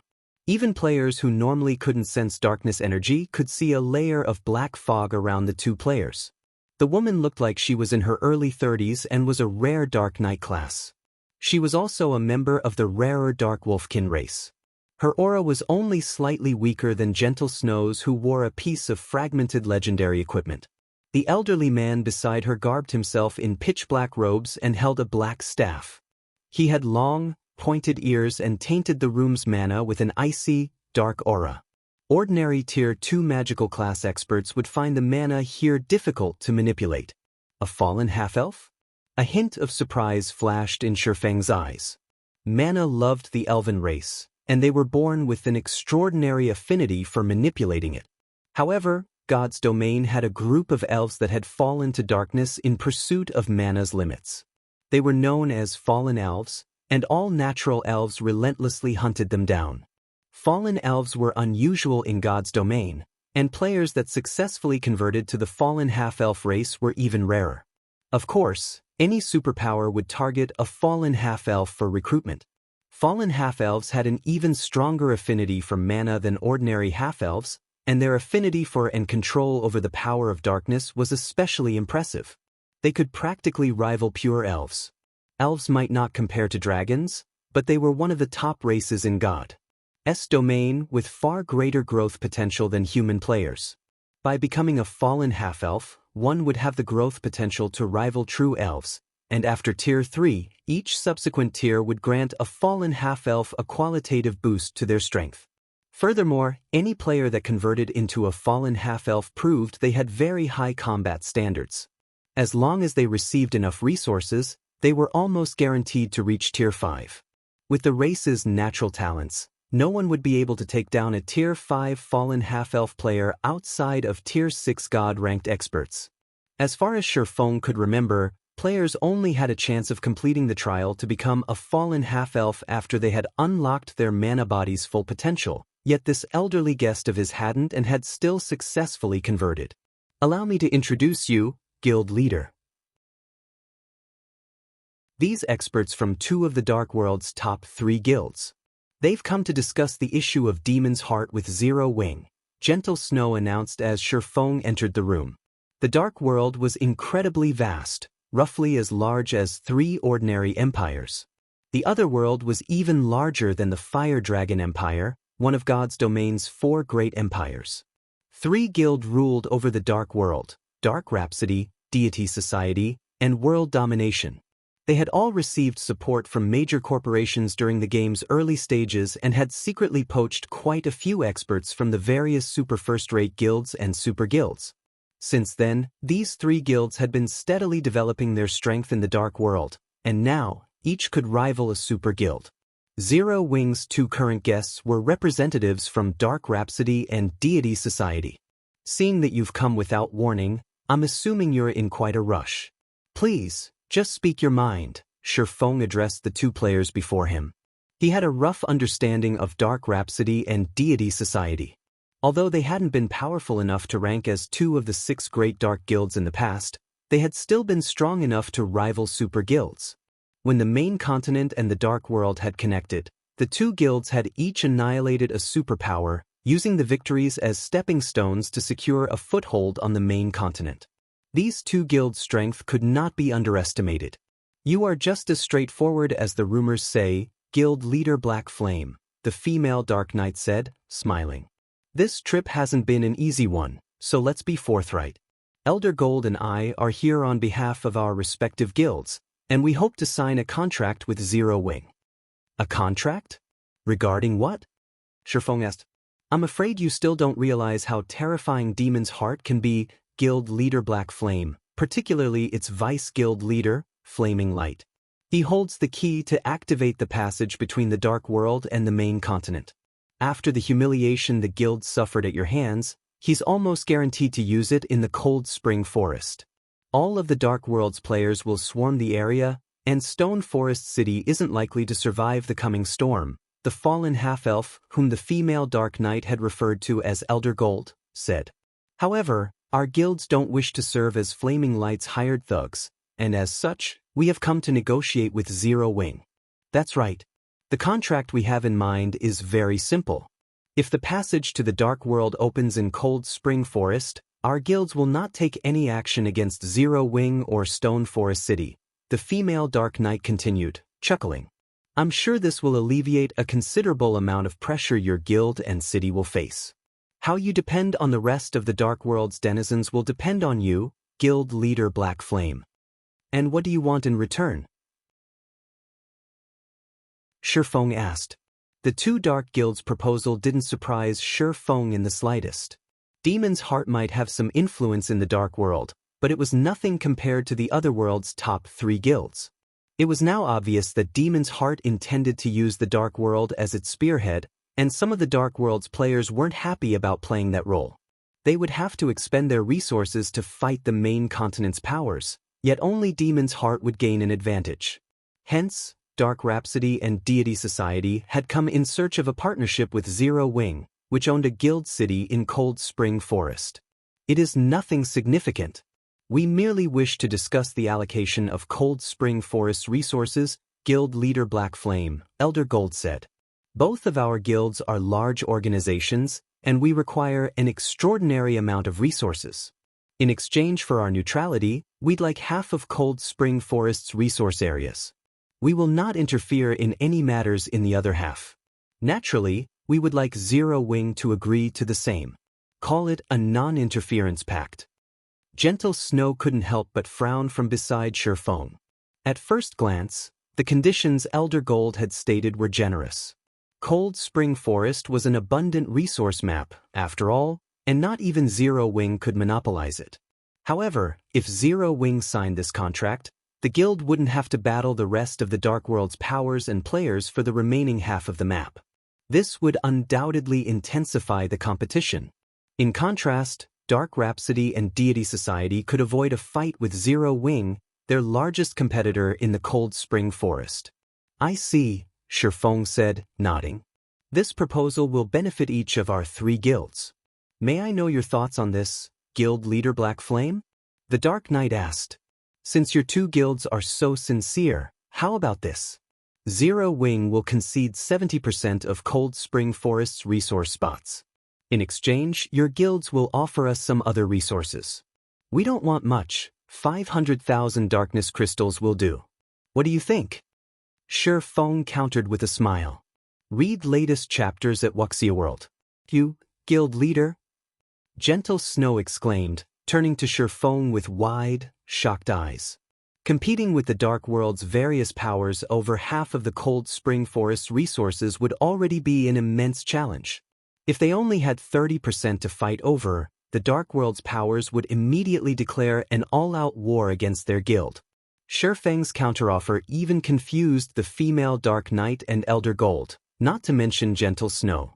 They had considered the possibility that their offer would be rejected before they had visited Zero Wing's residence, or that Zero Wing would try to minimize the amount of resources it would share with their guilds. They had discussed various countermeasures for these possibilities. In fact, they had planned for several days of negotiation with the guild. However, they had never dreamed that Zero Wing would offer even more of Cold Spring Forest's resources. What, exactly, was this man thinking?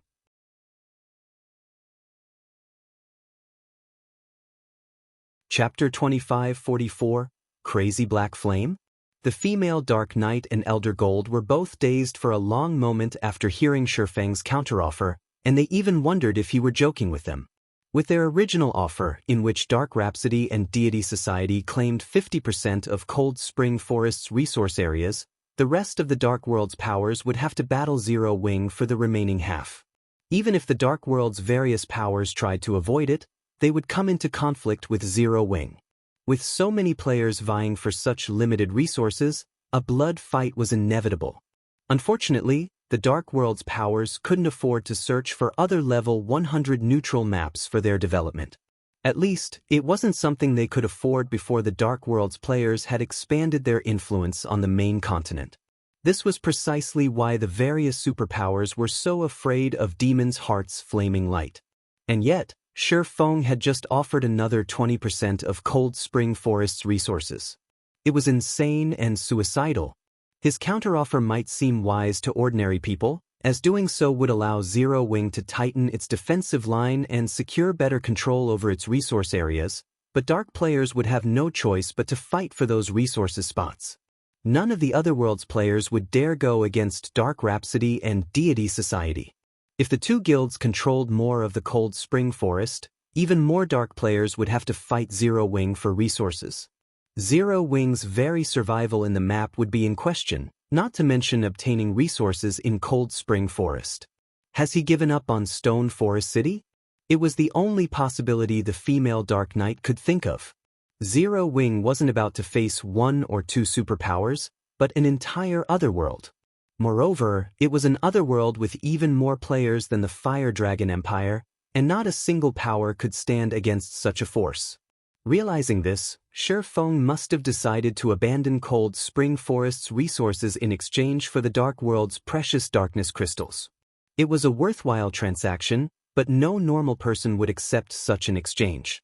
Developing a guild city required a massive amount of time and resources. Not just anyone could afford to abandon an entire guild city without a second thought. "Are you serious, Guild Leader Black Flame?" Elder Gold asked.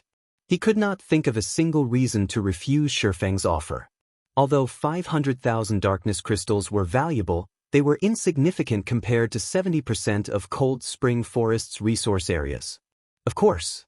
If you don't believe me, I'll sign the contract right now," Shifeng replied, chuckling. "Excellent. I agree to your offer on behalf of Deity Society." Elder Gold exclaimed, excitement glowing in his eyes. Only a fool would refuse. Throughout Cold Spring Forest, only Zero Wing could pose a threat to Deity Society.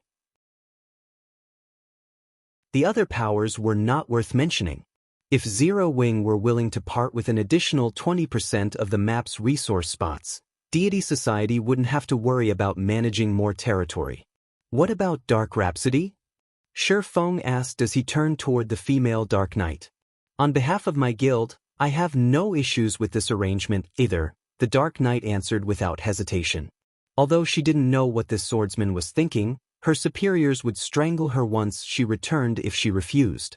Once Elder Gold and the female Dark Knight had agreed, the three players signed the contract stipulating that Dark Rhapsody and Deity Society would occupy 70% of Cold Spring Forest's resource areas, while Zero Wing would occupy the remainder. None of the three guilds would interfere in each other's matters, and the two dark guilds would provide a total of 500,000 darkness crystals. With the negotiations complete, Elder Gold and the female Dark Knight promptly returned to the Dark World to notify their guilds of the good news. They immediately began to prepare the 500,000 darkness crystals Shifeng had demanded as well. Once the portal connecting the Dark World to the main continent opened in Cold Spring Forest, Dark Rhapsody and Deity Society would hand the crystals over to Zero Wing. When the news hit Dark Rhapsody's and Deity Society's main headquarters, the two guilds' upper echelons were astonished. "I had never expected Zero Wing to be so daring. It seems it's quite confident of safeguarding its 30% of the map." "But how can that be? Zero Wing must realize that it cannot stop the Dark World's advance. It must be aiming for the next best option. I suspect the guild's decisive nature is the reason it has achieved the success it enjoys today. Don't forget, Zero Wing's enemies aren't limited to those in the Dark World. Demon's Heart is still lurking, and Zero Wing must think this agreement will help it stand against the Dark Guild." Heated discussions erupted among the two guilds' upper echelons over their new contracts with Zero Wing. None of them had expected this outcome, but regardless, it was good news for both of their guilds. While Dark Rhapsodies and Deity Societies spoke of the matter, news quickly reached Demon's Heart. "Black Flame is quite bold, Elder Heart. It seems he intends to give up Cold Spring Forest resources and focus his forces on protecting Stone Forest City," a level 108, Tier 3 Demon Viscount Shield Warrior commented, grinning at Furious Heart. Shifeng had so arrogantly strutted through Demon City, and now, because of Flaming Light's single move, his guild was forced to part with 70% of its resource areas in Cold Spring Forest. It was a joyous outcome for Demon's Heart. Did he think he'd get off scot-free after provoking Demon's Heart? Furious Heart said, snorting. If he thinks he can protect Stone Forest City by handing over 70% of Cold Spring Forest's resource spots, he should think again. He simply doesn't know how futile his actions are. Vice Guild Leader Light has already reached an agreement with several superpowers. When the time comes, Demon's Heart and the various superpowers will attack Stone Forest City from both within and without. We'll tear the city asunder and ensure that Zero Wing never again has a place in Cold Spring Forest. Demon's Heart's other elders excitedly expressed their agreement.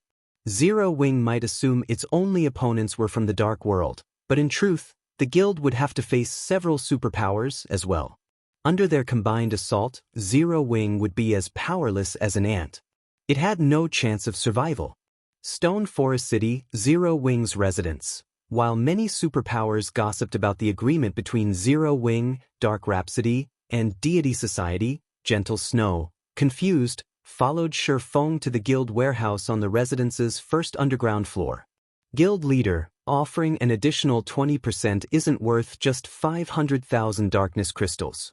Cold Spring Forest Cold Spring Water is a huge help to Tier 2 players' development. It is the reason so many of our Tier 2 experts can work in level 100 neutral maps. Giving away so much of Cold Spring Forest will drastically reduce our Tier 2 members' development speed, Gentle Snow complained. She felt that Shifeng had gone too far this time. Even God's Domain's various superpowers fought like crazy over Cold Spring Water, and due to its rarity, the competition was incredibly intense. Fortunately, with Stone Forest City, Zero Wing had an absolute advantage in the competition for Cold Spring Water from Cold Spring Forest, and thus, no powers dared to cause trouble for the guild. This item allowed Zero Wing's Tier 2 members to level rapidly and reach level 105 far sooner than others. Once they reached that level and equipped level 105 top-tier equipment, these Tier 2 members could challenge their Tier 3 promotion quests, clearing them with relatively high success rates. As a result, Zero Wing continuously nurtured more Tier 3 players. If they gave away 70% of Cold Spring Forest's resource areas and had to compete with the Dark World's players over the remainder, Zero Wing would likely have to abandon Cold Spring Forest entirely. Meanwhile, darkness crystals were an attributed magic crystal, and while they were valuable, that was only true for dark players due to the darkness energy they contained. Darkness energy wasn't helpful to regular players in the least. In fact, to regular players, 500,000 darkness crystals weren't even worth 500,000 magic crystals. I understand, but Cold Spring Forest is massive. Zero Wing isn't even large enough to exploit 20% of the map's resource areas, much less 50%. Rather than holding useless territory, shouldn't we exchange it for something of value? Shifeng asked, chuckling. But those Dark World players, Gentle Snow understood what Shifeng was trying to say. At this point, only Tier 3 players could freely roam level 100 neutral maps for long periods. Tier 2 players couldn't last for very long in such areas. Zero Wing's current forces simply weren't enough to occupy all of Cold Spring Forest's resource areas. Selling the additional spots was a wise decision, but if they considered the Dark World's powers and players, it'd be a completely different story. The Dark World's players are a problem, but only if they actually pose a threat to Zero Wing in Cold Spring Forest. Shifeng said, chuckling. Read latest chapters at Wuxia World. You, guild leader, were talking about the Dark World. I spoke with our guests earlier, and those two informed me that the Dark World is as large as 3 of the main continent's ordinary empires. The other world has even more players than the Fire Dragon Empire. We'll be facing a minimum of 20,000 Tier 3 experts, Gentle Snow continued, flashing Shifeng a bitter smile. And what if we have 2,000 or 3,000 fully armed, Tier 3 NPCs? Shifeng asked, smiling. Are you talking about the Night Division? Gentle Snow, more or less, realized where Shifeng was going with this. We still don't have the funds to upgrade them. Who said that? Shifeng quipped. He then opened his epic spatial bag and emptied its contents inside the guild warehouse. Within a few dozen seconds, materials filled the expansive warehouse, and everyone was rare. Gentle Snow hadn't even seen many of these materials before. As the items tumbled out of Shifeng's bag, the mana density in the warehouse rose significantly.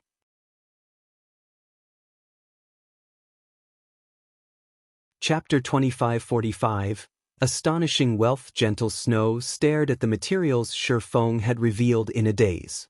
As a vice guild leader, she had done extensive research on God's domain's materials, yet she didn't even recognize half of the items Shifeng had dumped in the warehouse.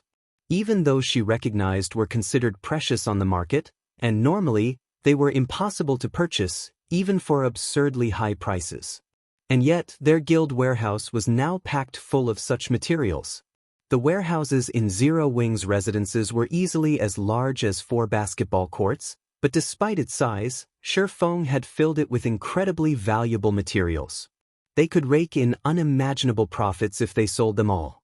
Guild leader, did you acquire all of these materials from the Western continent? Gentle Snow asked. She was aware of his visit to the West, but since the guild had still needed management personnel, she had decided to stay behind. However, Shifeng hadn't spent long in the West, and even though he had left with millions of magic crystals, returning with such a bounty shouldn't be possible in such a short time. Rare materials were considered rare for a reason. There wasn't exactly a large supply of them on the market.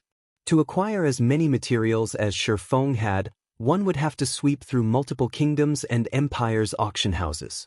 Moreover, once the various powers discovered that someone was purchasing certain rare materials in bulk, prices would skyrocket.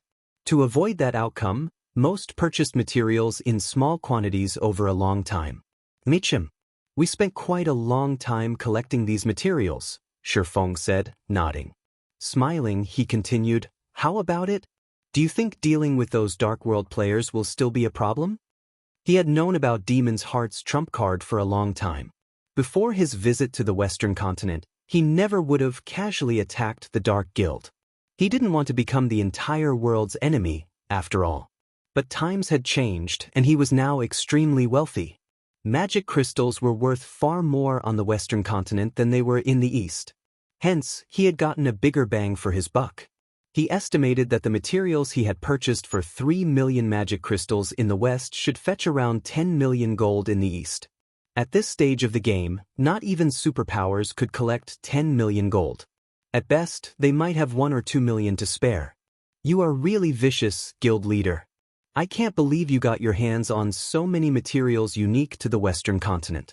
The various superpowers would go mad if they found out about this, Gentle Snow said, excitement welling within her as Shifeng nodded victoriously. In God's domain, money was power. Whether one was trying to construct a guild city or provide their guild members more benefits, all required money. Hence, a rich guild could develop rapidly. Unfortunately, not only was God's domain's coin production limited, but players also had to cover many daily expenses. Even now, as players reached Tier 3, coins hadn't depreciated much, and there were even faint signs of them becoming more valuable.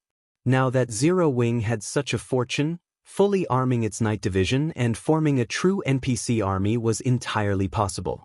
I do have an important use for these materials, however. We can only sell half. I'll leave that to you. Make sure to find absolutely trustworthy people to do the job. If this news leaks, we'll have a hard time demanding high prices, Shifeng warned her. I understand.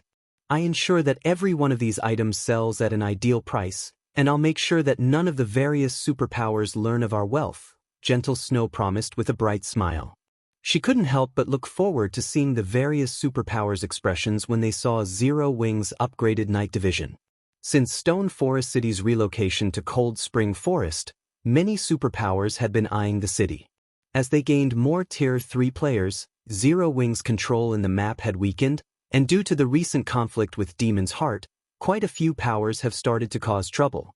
At this rate, the various powers might assume they could fight Zero Wing for Cold Spring Forest's resource areas before the portal to the Dark World even activated.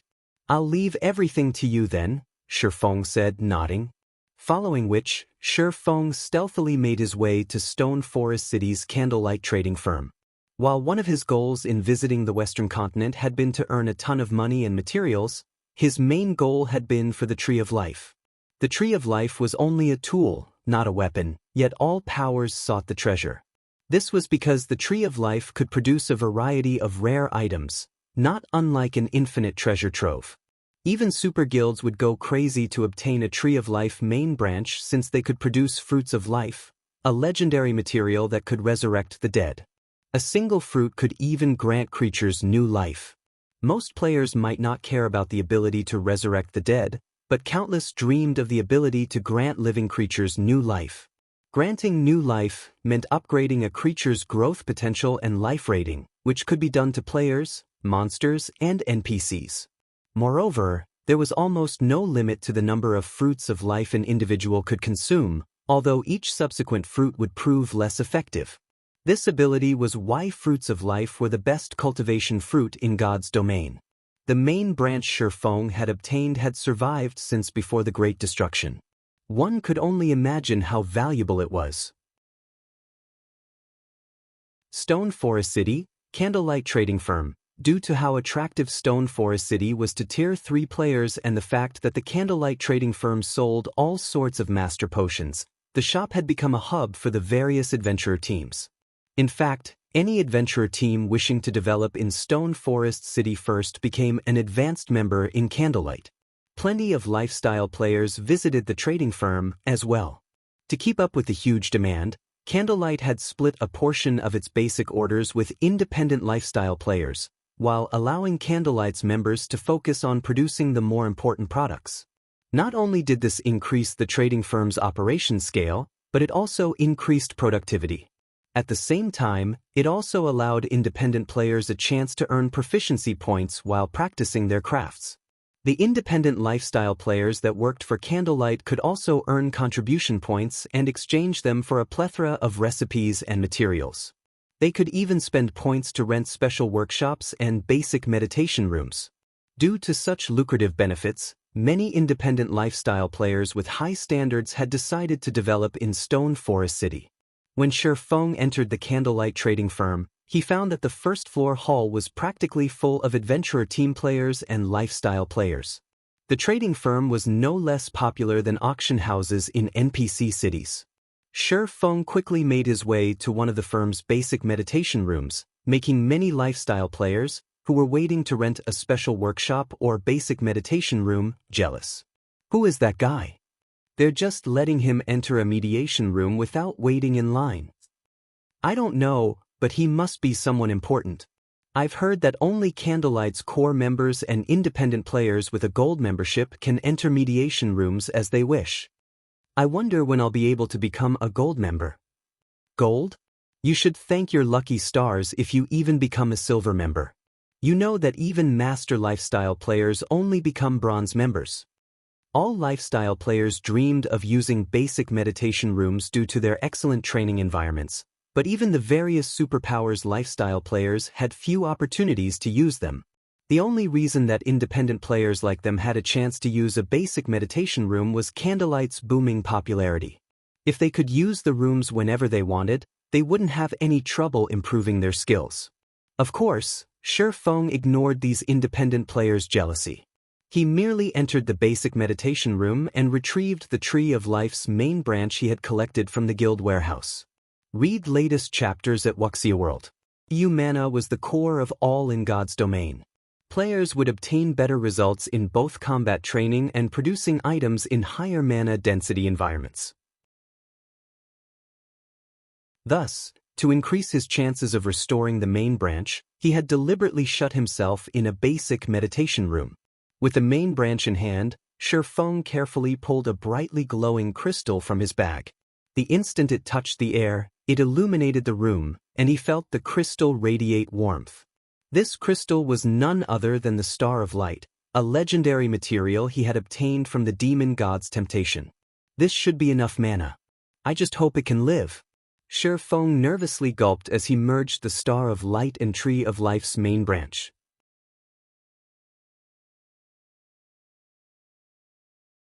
Chapter 2546, Divine Artifact? When Shifeng merged the Star of Light with the withered branch, the mana inside the basic meditation room started gathering rapidly around the branch. In less than 3 seconds, a layer of white mist had formed around the withered branch. Moreover, this still wasn't the end of it. Afterward, the mana mist started condensing into drops of liquid mana on the branch and the area around it. Subsequently, the liquid mana flowed toward and into the branch's broken end. And with each drop of liquid mana that entered the withered branch, the branch quivered, giving off ripples of energy, as if some kind of creature was awakening. It seems the results are quite good. Feng grew elated when he sensed the ripples of energy from the withered branch. Previously, when he saw that the withered rate of the branch had reached 94%, he had somewhat despaired of reviving the branch already. Fortunately, there was no failure when trying to revive a tree of life's branch. One merely needed to provide it with a continuous supply of high-density mana and life energy. So long as that condition was met in sufficient quantity, the branch would grow into another tree of life. The only problem was that the quantity and density of mana and life energy required would vary depending on a branch's withered rate. Meanwhile, the materials capable of supplementing the mana and life energy that a 94% withered main branch required were incredibly rare. Fortunately, Feng had been lucky on his trip to the Western continent this time and secured himself a star of light. Without it, he really wouldn't have any hope of resuscitating the withered branch he had. Following which, time passed by rapidly. Before he knew it, 8 hours had passed already. During this period, the withered branch had continuously condensed and absorbed liquid mana. Combined with the Star of Light's essence, the branch was now brimming with life energy. In fact, it had even started leafing. As green leaves kept sprouting on the branch, the life energy it radiated grew denser. Now, the entire room was brimming with life. It just awoke, yet the life energy it's giving off is already so dense? What is the rank of this tree of life? Feng was a little surprised when he sensed the life energy filling the room. If players rest in this room, their recovery rate will most likely more than double. In God's domain, even after players reach Tier 3, they still wouldn't be immune to the corrosive energies in level 100+ maps. They would merely be more resistant to these energies. After the corruption reached a certain point, they would still have to return to cities to rest. Otherwise, they would collapse from hunger or exhaustion or simply outright die. This was also the reason behind Stone Forest City's rapid development. However, even if players returned to a city to rest, they would still take a very long time to recover to their peak. While wealthy players also had the option of consuming mana-rich food and beverages to accelerate their recovery, these only improved the recovery rate by a few dozen%. If players rested inside this room, however, their recovery rate would increase by at least 100%. This was simply incredible. After all, expert players of God's domain consumed food and beverages that accelerated their recovery rate on a regular basis, to have more time grinding and exploring. Those of guild upper echelons would even take ancient potions to increase their recovery rate, which was extremely expensive. The cheaper ones cost around 20 or 30 gold per bottle, while expensive ones cost over 100 gold. Ancient potions were all consumables whose effects lasted only 4 to 6 hours. However, combining the effects of ancient potions and food that boosted recovery rate could just barely double players' recovery rate. Now, however, a Tree of Life's branch that had just been revived could grant this effect merely by being present inside a room. If news of this spread, the various powers of God's domain would definitely go crazy with envy. After all, an ancient potion granted its effects to only one person. The Tree of Life's branch, however, could aid all the players resting inside the room it was in. Setting all else aside, this branch alone would already give Zero Wing's main force members a huge lead over the various superpowers experts when it came to leveling up and improving their strength. Meanwhile, as Feng was reeling in astonishment from the passive effects the Tree of Life's main branch displayed, the branch in question suddenly released an emerald glow. It then transformed into a sapling. The instant the sapling took shape, Feng felt an indescribably heavy pressure on him. The sapling had actually sucked the basic meditation room dry of mana. If not for Feng having fully unlocked his mana body, the sapling's action would have most likely killed him. Unable to hold back his curiosity, Feng promptly called out the sapling's attribute panel. It's actually a divine artifact. Feng was stunned when he saw the statistics displayed before him. Ancient Tree of Life's sapling. Fragmented divine artifact rank. A sapling brimming with life energy. The sapling also contains a trace of the world's aura before the Great Destruction. This sapling is capable of producing 17 drops of water of life daily, 3 nuclei of life every 3 days, and 1 fruit of life every 7 days. This sapling can survive only in places with high mana density. Capable of growth. Requires a large amount of dense and pure energy to grow. Current growth rate 0%. Previously, he had merely speculated that the branch he obtained was a divine artifact because it had existed since ancient times, and the environment in ancient times was many times better than the environment in the current god's domain. However, he never thought that the main branch would actually turn out to be a divine artifact. Although it was a fragmented one, it was still a bona fide divine artifact. It wasn't some powerful legendary item labeled as a divine artifact. Divine artifacts could bring entire races to prosperity. They were existences that even ancient gods would fight tooth and nail for. Even the almighty war god's temple had only 2 divine artifacts in its warehouse. If news of this sapling got out, let alone players, even the NPC powers of God's domain would most likely take action, particularly the dark powers, which would definitely destroy Stone Forest City. In fact, they wouldn't mind drowning an entire empire in flames to get their hands on this sapling. Hence, while Feng was indeed ecstatic to see that the sapling turned out to be a fragmented divine artifact, his emotions were complicated as he looked at the sapling. Moreover, resuscitating a Tree of Life's branch wasn't the most difficult part about growing a Tree of Life. After all, so long as players found the right materials to supply the branch with mana and life energy, they would be able to revive it. Even if players didn't get the right materials on their first attempt, they could simply try again and eventually succeed. The truly challenging part of growing a Tree of Life was keeping it alive. Read latest chapters at Wuxia World. The Tree of Life had extremely stringent living conditions. If players failed to meet these conditions, let alone getting the Tree of Life to develop, it wouldn't be strange if the tree died. Then, players would have to find more materials to resuscitate it. One of the main conditions to keep a Tree of Life alive was to plant it in a location with sufficiently dense mana. Originally, Feng had thought he could rely on Stone Forest City's environment to grow his Tree of Life. After all, even if he managed to revive his branch, it would only become a sapling. The amount of mana a sapling required wasn't as much as what a mature Tree of Life needed. In fact, with Stone Forest City's mana environment, he was confident he could grow even a legendary ranked sapling.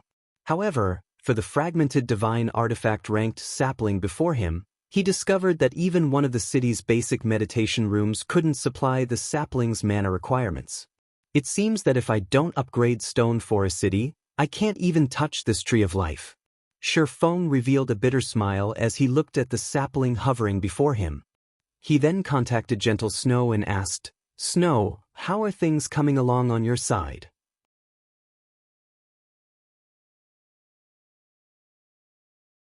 Chapter 2547, Foundations Ready. Reconstructing Stone Forest City. I already had my men make the necessary preparations. However, quite a few superpowers are selling the Western continent's materials right now, so we'll have to wait a while to get a better price. Gentle Snow answered upon hearing Feng's question. Although the Western continent's rare materials were very precious on the Eastern continent, there were still some superpowers that sold them. To get a better price for the materials Feng brought back and to avoid significant price fluctuations, they had to not only split the materials across numerous kingdoms and empires but also consider the timing and sell only the materials that were unavailable or in low supply. Only by doing so would they be able to get the best price for their materials. For the current Zero Wing, though, handling these matters wasn't a problem at all. "Stop waiting. Sell whatever you can right now," Feng said after giving the matter some thought. "So soon?" Gentle Snow was a little confused by Feng's decision.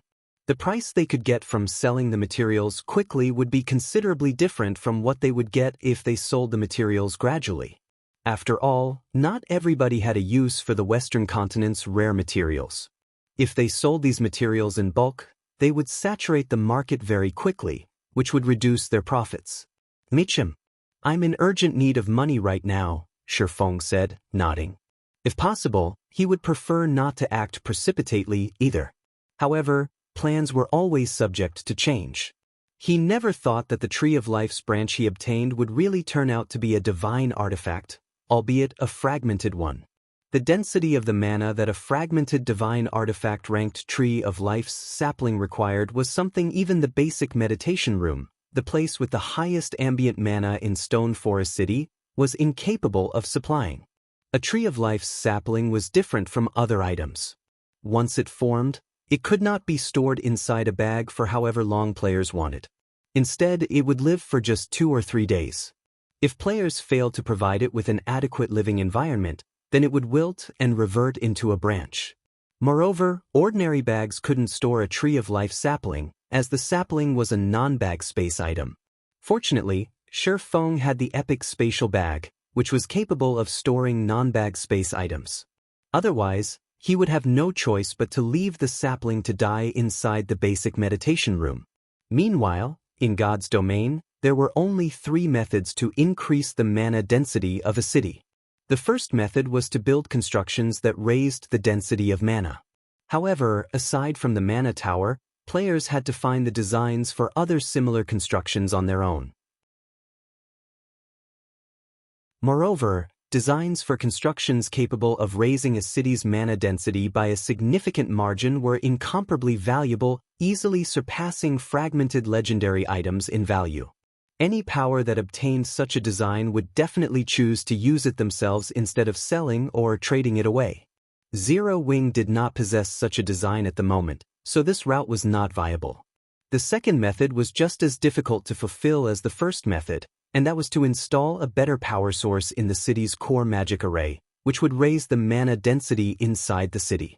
The third method was the one most used in the past, and that was to raise the rank of the city. When a city's rank increased, the standard of its core magic array would improve as well. As a result, the city's mana density would increase significantly. The promotion of a guild city required a sufficiently large player population and painstaking work. It wasn't something that could be achieved swiftly. However, it was also the easiest way to raise the mana density of a city. Currently, in terms of prosperity and security standards, Stone Forest City already met the requirements of an intermediate city. Its popularity was now the only thing holding back the city's promotion. Normally, the city would take a lot more time to accumulate the required popularity. However, there was a shortcut to raising a city's popularity: erecting advanced constructions. Building an advanced construction in a guild city would instantly grant the city a large amount of city popularity. In Stone Forest City's current state, the addition of just one advanced construction would be sufficient to elevate the city to the intermediate city standard. At that time, not only the city size but also the mana density inside the city would increase by a large margin. However, Shifeng currently did not possess an advanced construction design. All he had was the design for the Freedom Hotel, a peak construction. Although a peak construction would grant much more popularity than an advanced construction would upon completion, its construction cost was also a lot higher. Building a peak construction required not only extremely rare materials but also a lot of coins. Not to mention, the construction cost would differ, depending on the size of the peak construction. As far as Shifeng knew, the material costs aside, even the cheapest peak construction cost 1 million gold. Fortunately, all the materials necessary to construct the Freedom Hotel were already on hand. The only thing he lacked was funds. Currently, Zero Wing had less than 150,000 gold to spare. That was nowhere near the amount necessary. The only reliable way that Shifeng could think of to earn a large sum within 2 or 3 days was selling the Western continent's materials. I understand. I'll try to sell all the materials the various kingdoms and empires lack as soon as possible. If it's still not enough, I can also sell materials that are already available on the market, Gentle Snow said, nodding when she saw the serious look on Shifeng's face. I'll leave it to you then, Shifeng said before disconnecting the call. He then left the candlelight trading firm and personally conducted the preparation work necessary to construct the Freedom Hotel. As one of the few peak constructions available in God's domain, the Freedom Hotel was not easy to build. It required not only a large number of master architects but also a large number of master magicians. Without the technical expertise of a master magician, one shouldn't even think of constructing the Freedom Hotel. This was also the reason why Shifeng had not been in a hurry to construct the Freedom Hotel even after obtaining its design. Meanwhile, as Shifeng was gathering the necessary workforce to construct the Freedom Hotel, the various superpowers members, who were keeping an eye on Zero Wing's every action, were stupefied by this situation. What's Black Flame trying to do? The Dark World's invasion is about to start, yet instead of making preparations for battle, he's having a bunch of architects run around the city? Maybe he is going to construct additional defensive structures to reassure Stone Forest City's players? I heard that this incident more than halved Stone Forest City's profits. Once the Dark World's players invade, instead of generating profits, Stone Forest City might end up a money pit instead. If Black Flame knew something like this would happen, why did he provoke Demon's Heart in the first place? Does he think a few defensive structures will be enough to stop the Dark World's players? Let alone Zero Wing's Guild City, even a guild city operated by 5 superpowers wouldn't be able to stop all of the Dark World's players. The various superpowers secretly ridiculed Shifeng when they saw him running around the city busily. The Dark World's invasion was imminent, yet Shifeng was actually doing something as futile as constructing a few additional defensive structures instead of trying to recruit superpowers to help him repulse this invasion. In this situation, Zero Wing's members also could not help panicking. Previously, they had been very confident in Stone Forest City's defenses. After all, no power had ever managed to break through the city's defenses thus far. Now, however, their opponent was not a single power but an entire other world instead. No one knew whether Stone Forest City could hold its ground against such a force. Meanwhile, over in the Black Dragon Empire, Gentle Snow wore an ecstatic expression on her face as she oversaw the sales of materials. System: the Demon Heart Flower, 1 stack, you placed at the auction house has been sold. After deducting the procedural fees, 20 gold 27 silver have been deposited into your bag space. System: the magically refined iron 1 stack, you placed at the auction house has been sold. After deducting the procedural fees, 55 gold 21 silver have been deposited into your bag space. System: the crimson timber you placed at the auction house has been sold.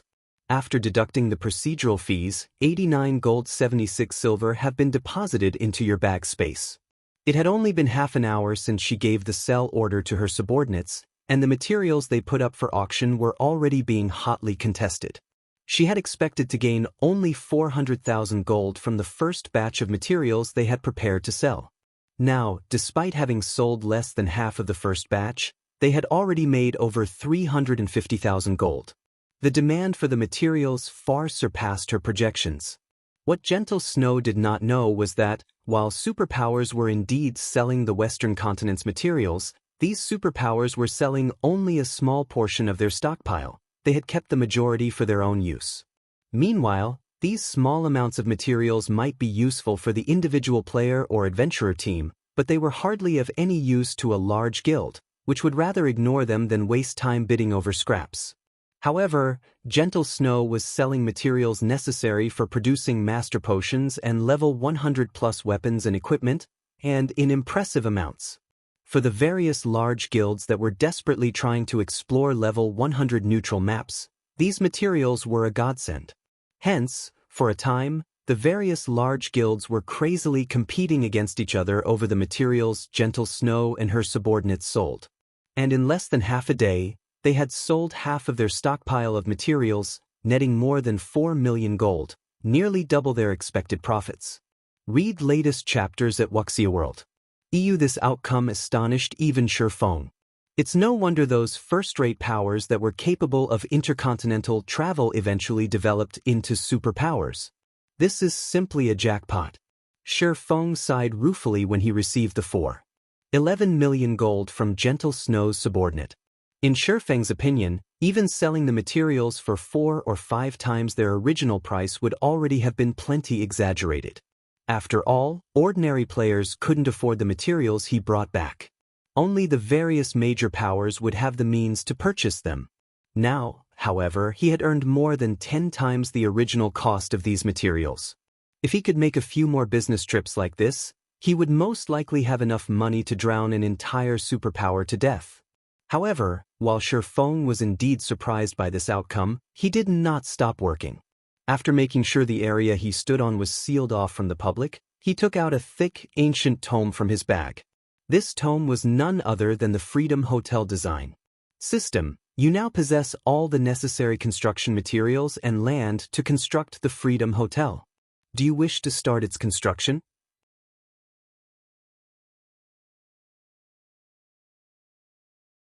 Chapter 2548, Freedom Hotel's surprise appearance. Upon receiving the system notification, Shi Feng took a deep breath and chose to construct the Freedom Hotel.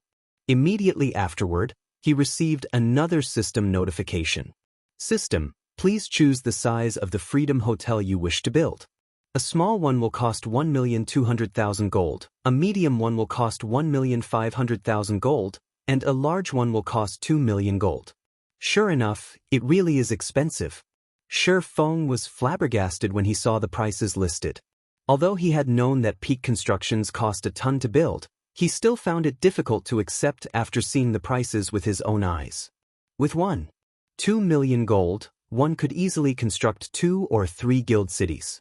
It was an astronomical amount of money, even for superpowers, enough to let a first-rate guild achieve rapid development. Now, however, this sum was necessary just to construct a small Freedom Hotel. It was no exaggeration to say that peak constructions were things that only the various superpowers could afford. Other powers would only be able to use the design as a decoration. Constructing the real thing would be beyond their means. After seeing these prices, Shi Feng chose to construct a large Freedom Hotel without hesitation. Originally, he had planned to construct only a small Freedom Hotel for the sole purpose of upgrading Stone Forest City into an intermediate city. However, since he had gained a much larger harvest than he initially expected from selling the Western continent's rare materials, he naturally had no need to be stingy with his coins. After all, the difference between a small Freedom Hotel and a large Freedom Hotel was massive. Although both small and large Freedom Hotels possessed the same functions, a small Freedom Hotel had only 8 floors. In comparison, a large Freedom Hotel had a total of 32 floors. Starting out with a small Freedom Hotel and gradually upgrading it into a large Freedom Hotel would also be many times more expensive than constructing a large Freedom Hotel directly. Hence, in a situation where funds were plentiful, most powers would choose to construct a large Freedom Hotel from the get-go. As soon as Shi Feng chose to construct a large Freedom Hotel, 2 million gold disappeared from his bag space, the coins transforming into a streak of golden light that flowed into the Freedom Hotel design in his hands. In the next moment, construction magic arrays started appearing on the tome's numerous pages. Every one of these designs was extremely complex, and even the simplest one was an advanced magic array. If someone below the Master Magician standard were to look at these magic arrays, they would most likely have a huge headache. Fortunately, most of these magic arrays could be retrieved from the design and engraved on the finished construction directly. Otherwise, if Shi Feng had to do all the magic arrays required for the Freedom Hotel from scratch, he definitely wouldn't be able to manage, short of reaching the Grandmaster Magician standard. Alright, everyone, start working, Shi Feng said after seeing the magic arrays appear on the design. In the next moment, over 100 architects sprang into action while holding a copy of the Freedom Hotel design. Some architects started refining materials, while some started fragmenting materials. The construction of the Freedom Hotel progressed smoothly under Shi Feng's direction. As for Shi Feng himself, he frantically engraved magic arrays on the finished portions of the Freedom Hotel. At the same time as Shi Feng was constructing the Freedom Hotel, inside a high-class restaurant in a border town of the Ten Saints Empire. Currently, not only was the restaurant fully booked, but several dozen Tier 3 peak experts also stood guard around it. The imposing aura these players exuded deterring passers-by from approaching the restaurant. Several people were seated inside the restaurant's top-floor room. If the upper echelons of the Ten Saints Empire's various superpowers were to see these people, they would definitely receive a fright. This was because every player inside this room was a big shot in God's domain. They were existences capable of shaking up entire kingdoms and empires with their decisions.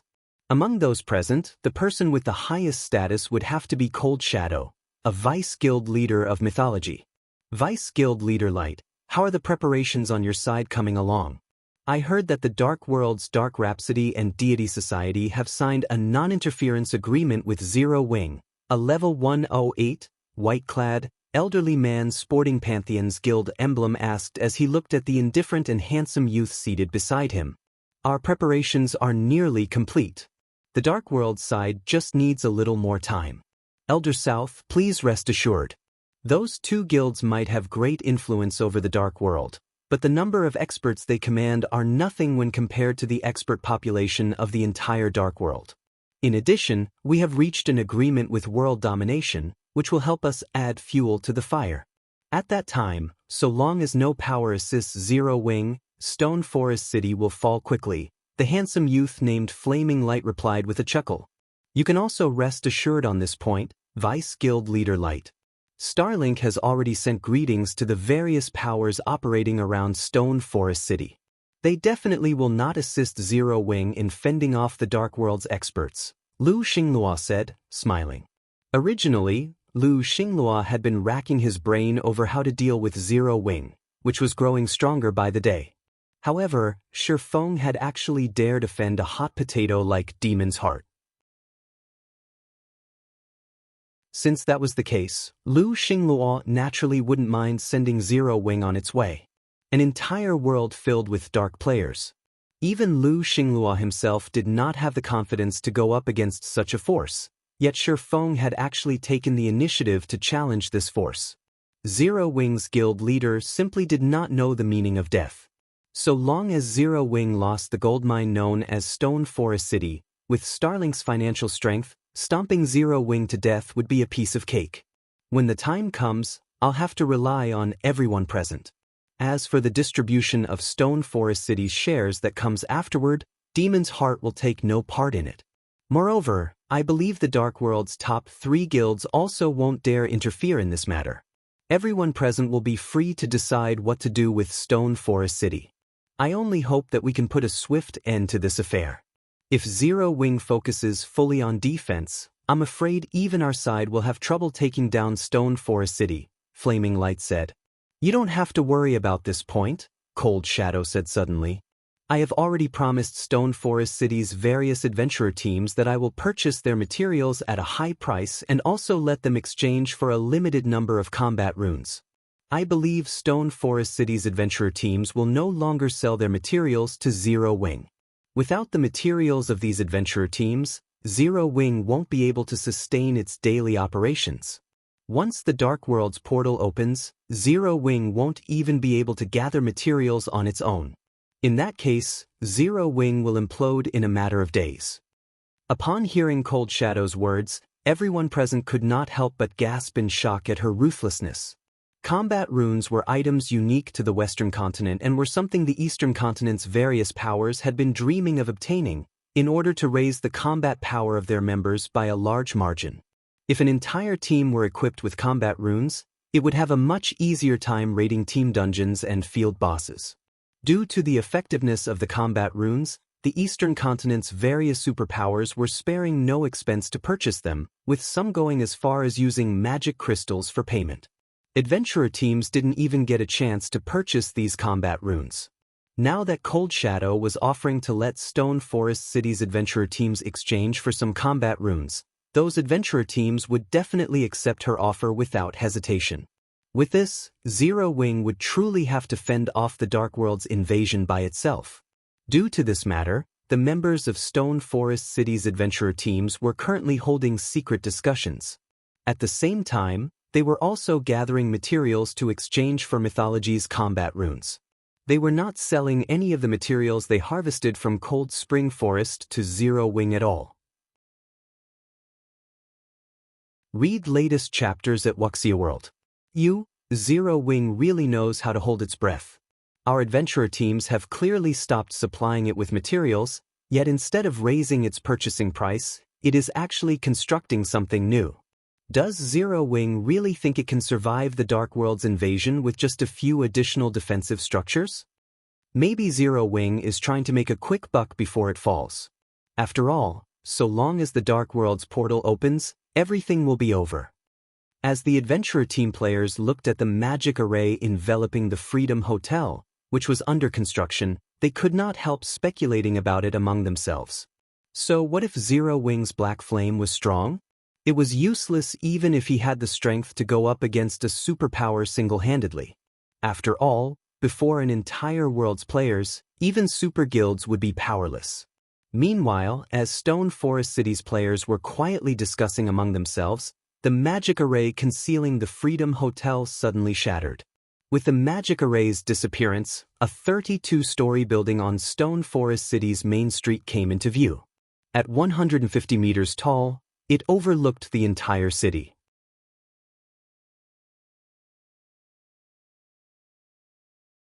Chapter 2549, Promotion to Intermediate City. What a huge building! What's going on? Can a basic city have such a tall construction? Players on the main street were stunned when the Freedom Hotel was suddenly revealed. Previously, the tallest building in Stone Forest City had only been 100 meters tall, but not only did the Freedom Hotel reach another 50 meters above that, but it also occupied a shockingly large area. It easily covered the area of a large-scale sports stadium. Such incredible buildings were even rare in NPC cities, let alone guild cities. The Freedom Hotel's sheer size stunned everyone who saw it. While nearby players discussed this new construction, the Zero Wing members responsible for building the Freedom Hotel were astonished by their own creation. They had known that they had been building an extraordinary superstructure, but they hadn't understood how amazing it truly was until after the Freedom Hotel's completion. Outsiders had no idea how impressive the hotel really was, but they, who had built it, were perfectly aware. The Freedom Hotel was like another world. It was bigger on the inside than it appeared, and the mana density within was frighteningly high. The Freedom Hotel's mana was around 2 or 3 times denser than in the outside world. Not even Candlelight's basic meditation rooms could compare. Moreover, that had been before the Freedom Hotel had been complete. There was a major difference between complete and incomplete structures in God's domain. A construction in the game functioned like one massive magic array. It wouldn't be complete until the final magic array had been engraved, unable to function. The building would only exhibit its full potential once that task had been accomplished. In other words, the mana density Zero Wings members had felt inside the Freedom Hotel had been a result of the rare materials they had used. It hadn't been amplified by any magic arrays. That wasn't the only thing that amazed Zero Wings architects. None of them had realized the complete building would stand 150 meters tall. Stone Forest City was surrounded by the Cold Spring Forest, and during their meeting on the 27th floor, they had been mesmerized by the view. If they had an opportunity to stay a night on the Freedom Hotel's top floor, they'd jump at the chance, regardless of the price. Players would also rapidly earn the double EXP buff while in the hotel due to the high mana density. Staying in the hotel would substantially boost their leveling speed. After all, every player grinding in level 100 neutral maps had to return to a city to rest sooner or later, and if players could earn the double EXP buff while resting, their leveling speed would be greatly affected. While Zero Wings architects were in awe of the Freedom Hotel's future prospects, Sherfeng looked at the peak construction and sighed ruefully. He had only witnessed superpowers Freedom Hotels during his previous life, yet now, Zero Wing had one of its own. Peak constructions weren't just rare in God's domain. Their powerful abilities were the true reason that drove countless powers crazy. Before Sherfeng could call up the hotel's system interface and inspect it properly, however, he heard the sounds of a series of system notifications. System: the large Freedom Hotel is complete. All players involved in the construction receive level +1 and 8,000 free lifestyle proficiency points. System: the large Freedom Hotel is complete. Stone Forest City's popularity increased by 100,000 points. City prosperity level +1, and Stone Forest City's popularity accumulation speed increased by 10%. System, congratulations! Stone Forest City is the first guild city to own a peak construction, rewarding Freedom City title. This title will encourage more NPCs to visit Stone Forest City. System, Stone Forest City has met the qualifications for its promotion into an intermediate city. Do you wish to promote it to an intermediate city? By the time the system notifications ended, Shifeng had risen from level 111 to level 112, saving several days of grinding. The abundant rewards even surprised him. I got the Freedom City title, just like that? Shifeng stared at the system notifications, at a loss for words. Obtaining titles in God's domain was relatively easy, but the same couldn't be said for towns and cities.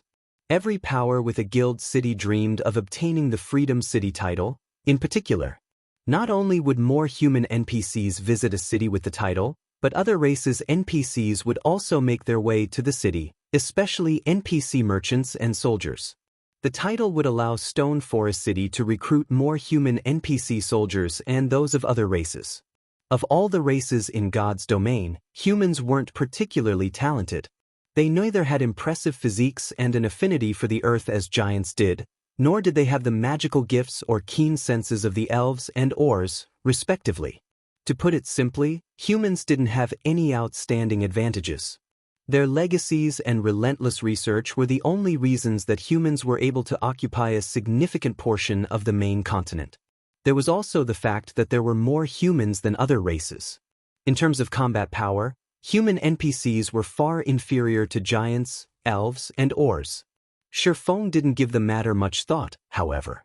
The Freedom City title might be a major boon, but it wouldn't be immediately effective. More importantly, Stone Forest City was ready for its promotion. An intermediate city. Current powers might not yet realize how important an intermediate city was. They only saw it as a larger city, able to accommodate more players. At best, it could rival NPC cities.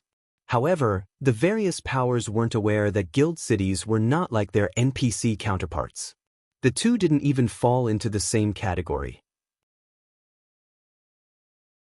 Basic guild cities only had the shape of a city, but they'd become true cities once they reached intermediate rank. This was why Shifeng had wanted to upgrade his city before transferring it to a level 100 neutral map. The city's defensive system would only truly activate once it became an intermediate city, and only then would a guild city have the foundation to survive in such a high-level area. Naturally, Shifeng didn't hesitate to promote Stone Forest City. System: Stone Forest City is located in Cold Spring Forest, a level 100 neutral map. Promoting it into an intermediate city will cost 500,000 gold and 100,000 magic crystals. Do you wish to proceed?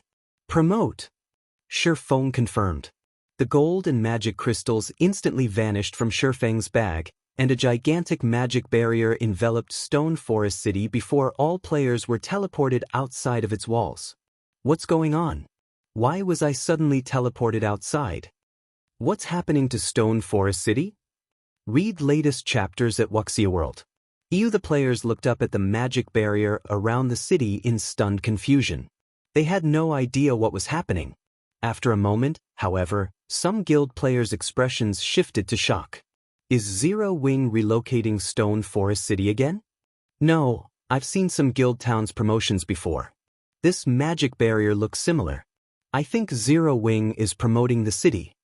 What? Are you serious? Stone Forest City is being promoted?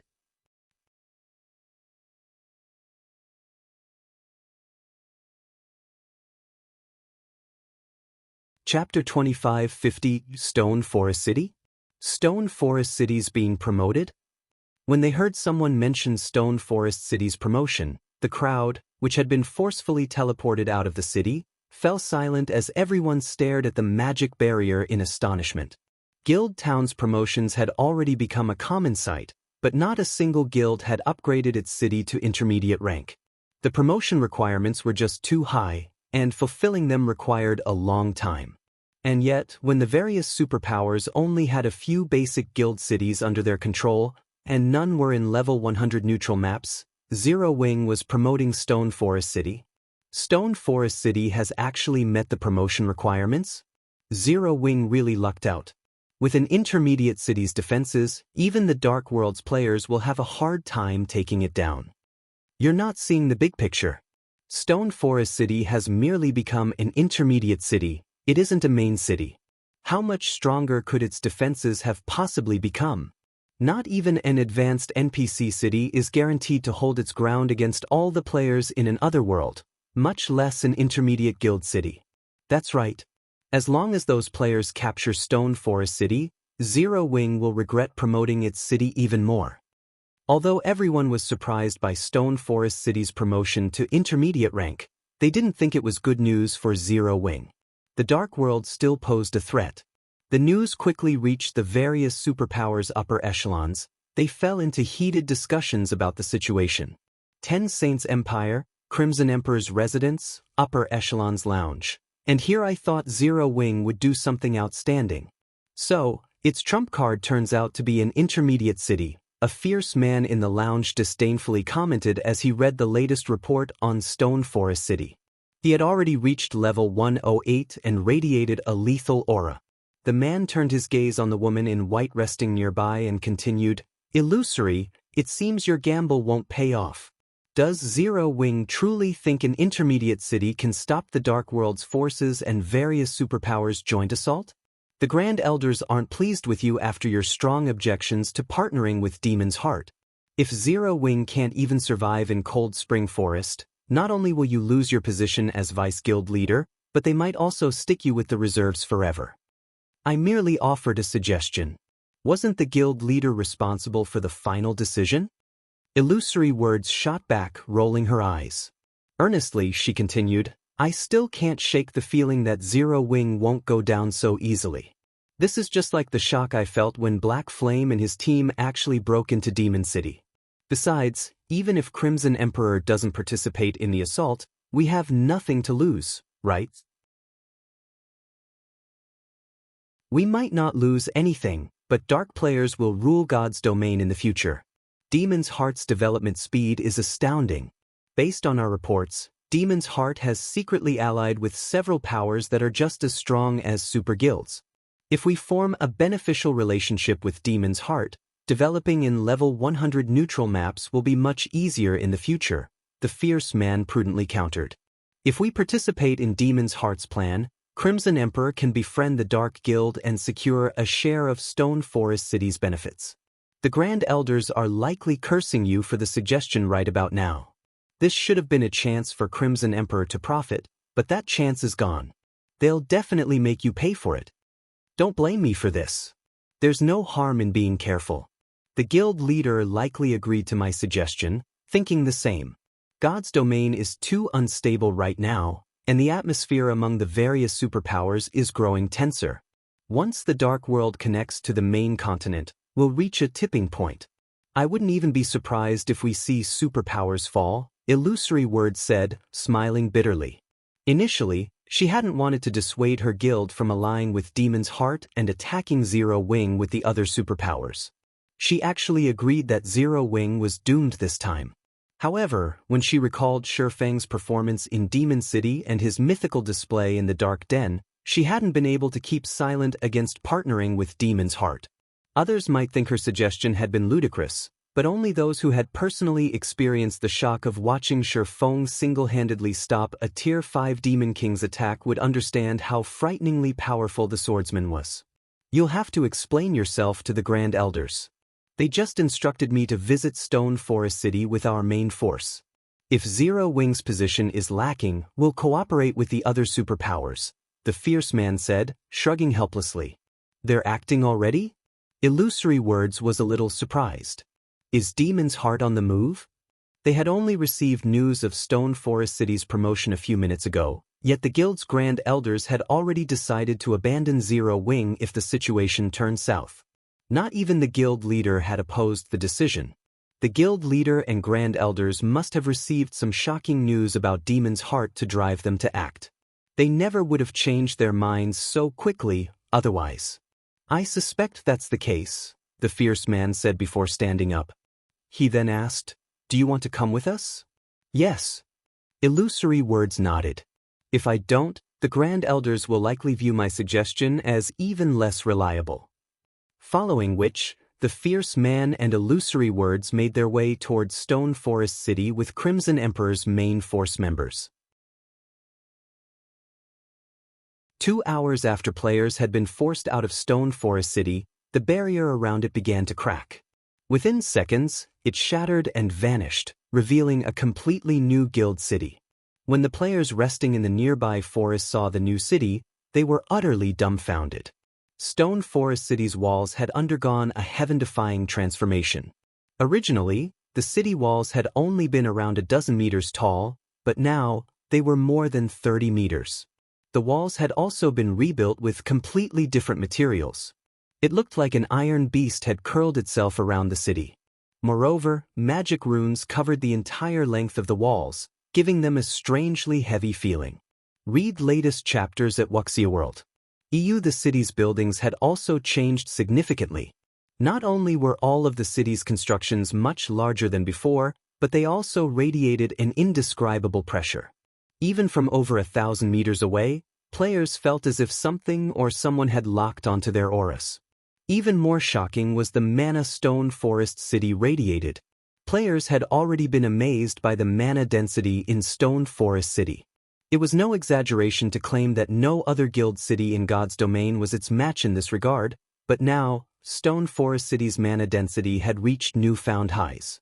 There was even a faint white mist enveloping everything within the city's walls. Crap, is that really Stone Forest City? Did Zero Wing replace Stone Forest City with some other city?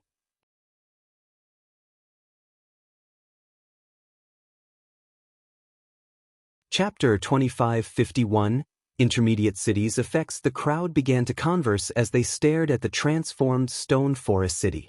However, Zero Wing's members were more shocked than anyone. The moment the seal on the city had lifted, Zero Wing's members had been allowed back in. As they entered the city, they were mesmerized. Aside from the city's mana density, which players could feel from outside of it, these players were stunned by the city's new infrastructure. Not only did the buildings look completely different, but quite a few were now shops, run by non-human NPCs. These shops sold special magic scrolls, potions, food, and drinks that were usually very scarce on the market. Most importantly, Stone Forest City now had NPC trading firm shops. These new shops might look like the ones ordinary NPCs owned, but NPC trading firms often issued quests for players. Once players had earned enough reputation points with a particular NPC trading firm, they could receive special, high-ranked quests that offered bountiful rewards, and if they were lucky, they could even obtain high-quality weapons and equipment by completing these quests.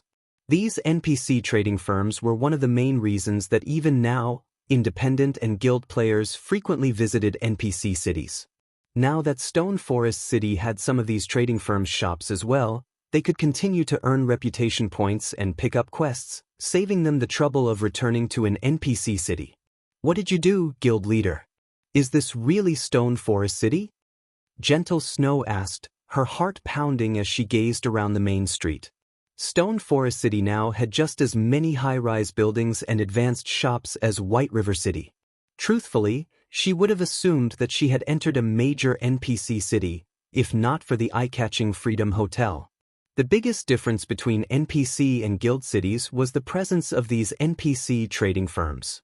They were responsible for nearly half of the quests available in NPC cities. These quests granted abundant EXP, but they also offered high monetary rewards. Even for expert players, these quests were a main source of income. This was why players were still tied to NPC cities.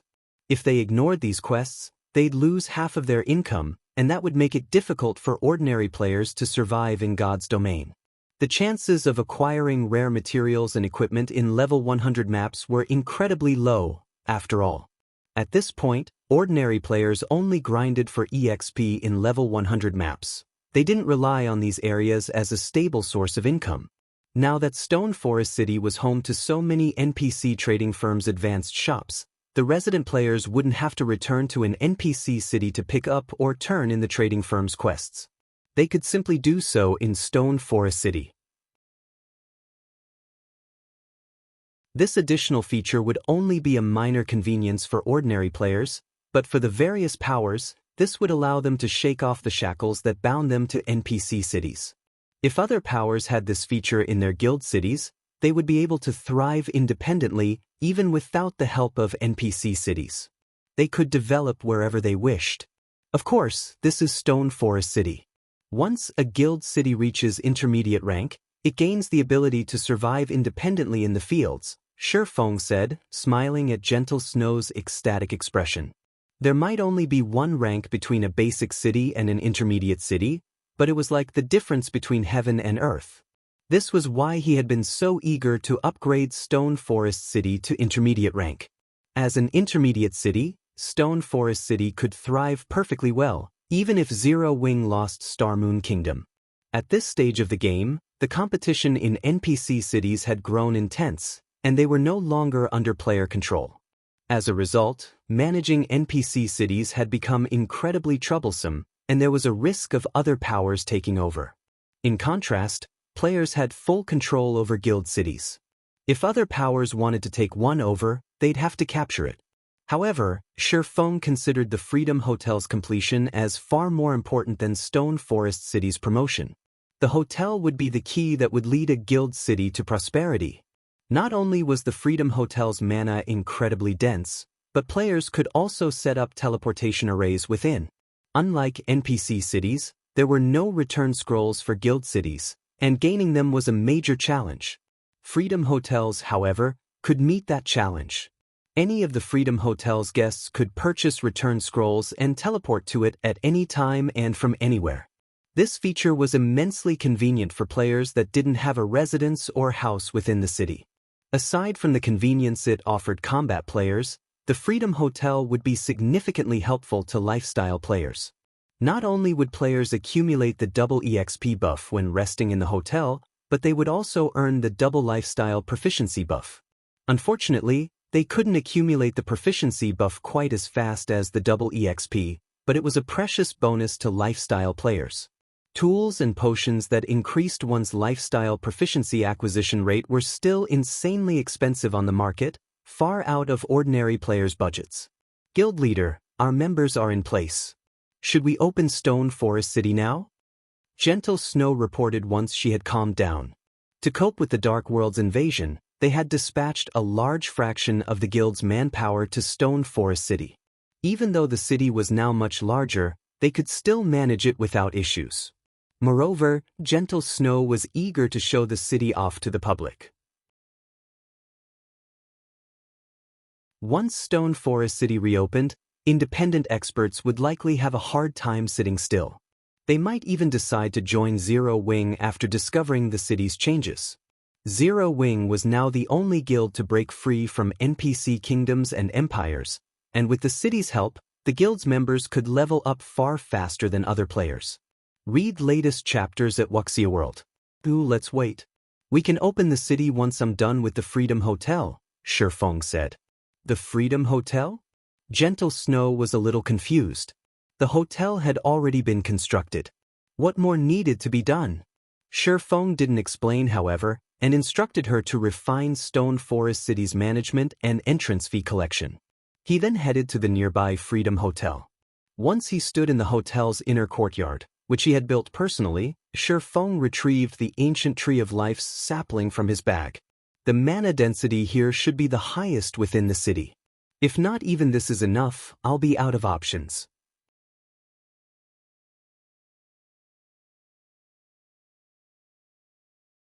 Chapter 2552, Fragmented Divine Artifacts Effects. As Shifeng exposed the Tree of Life's sapling to the air in the quiet courtyard, the mana in the area rampaged, frantically gathering around the sapling.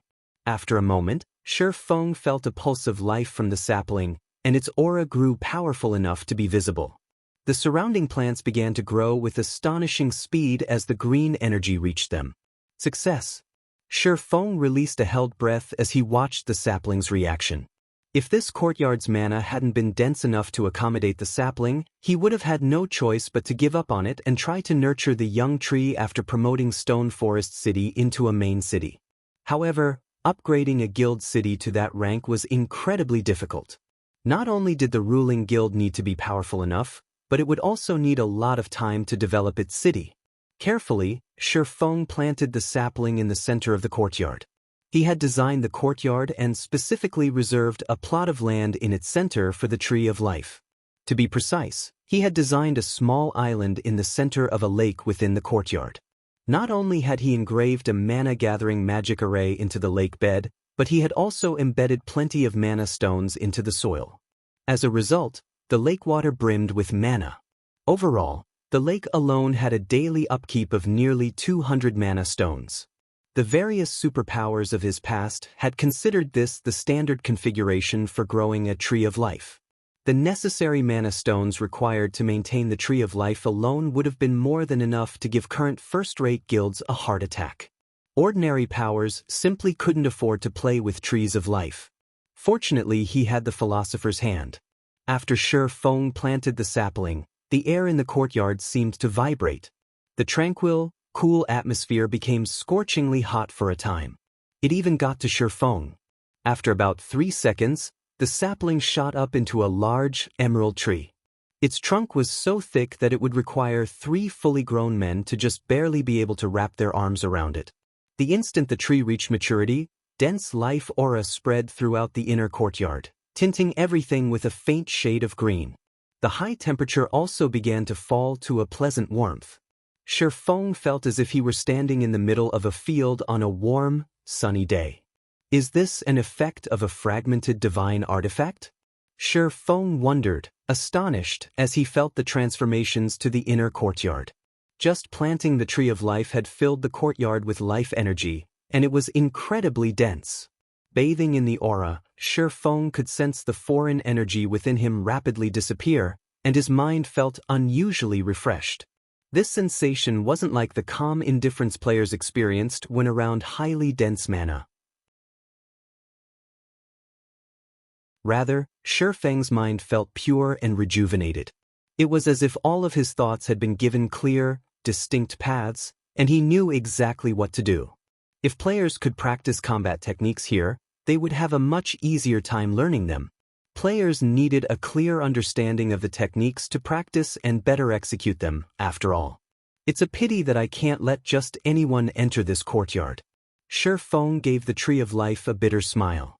The Tree of Life had already taken root, and any player could discover the tree's identity with an ordinary identification skill.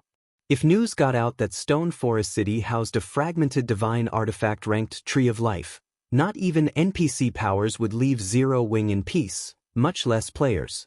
Everyone would do everything in their power to steal it. Even so, Shi Feng was very satisfied with this outcome.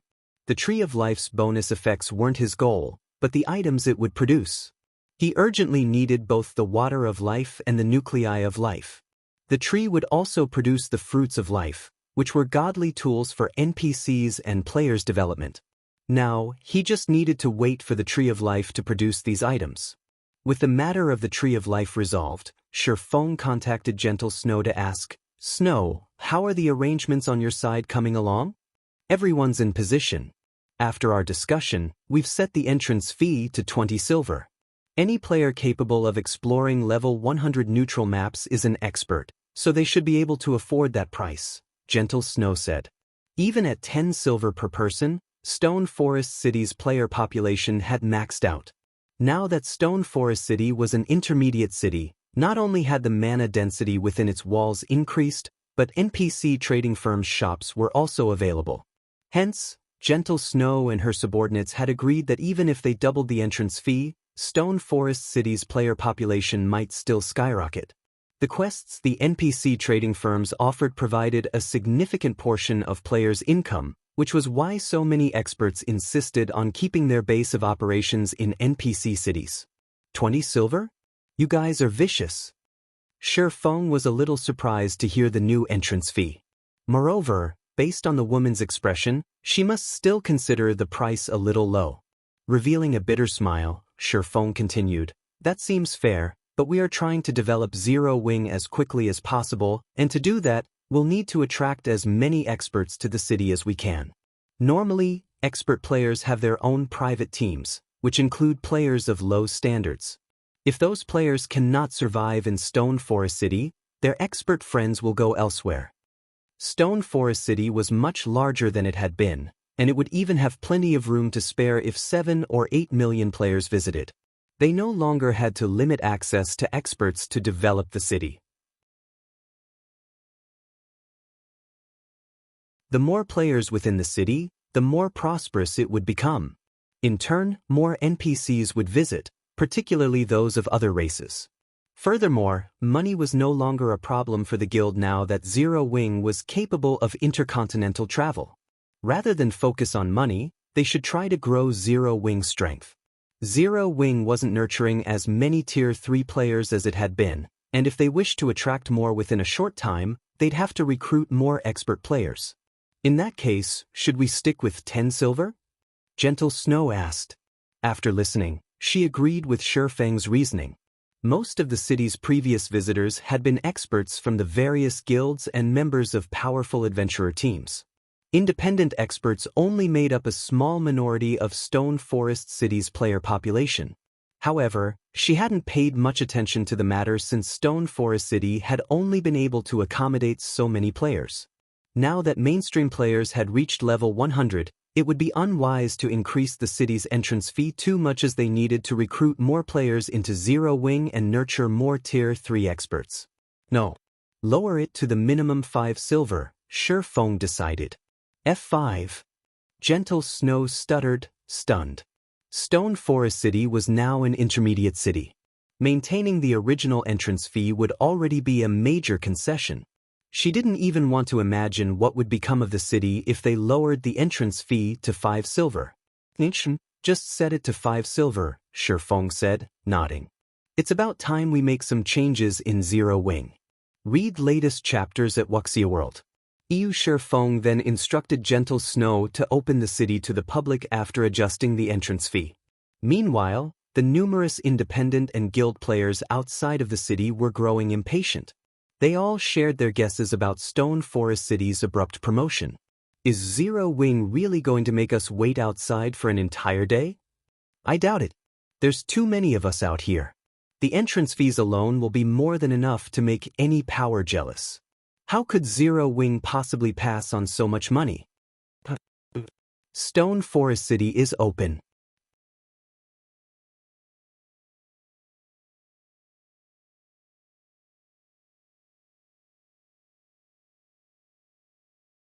Purple Rakshasa's description of superpowers had been an understatement. Before the various superpowers, the extreme light shelter was nothing. It didn't even come close to rivaling first-rate powers. She was already quite fortunate that Crimson Emperor had wanted to ally with the extreme light shelter. Monarch, I told you that Big Sis Illusory is a very nice person. It's all thanks to her that I improved so quickly. Since she's agreed to bring you and your team along on this trip, you'll definitely grow a lot stronger. The other shelter's experts might not even be a problem for you once you return to the Dark Den, Purple Rakshasa whispered, smiling as Graceful Monarch nervously fidgeted even after Illusory Word's reassurance. Our visit to the main continent has certainly been full of surprises. I had never thought the guild Blue Frost belongs to would be so powerful.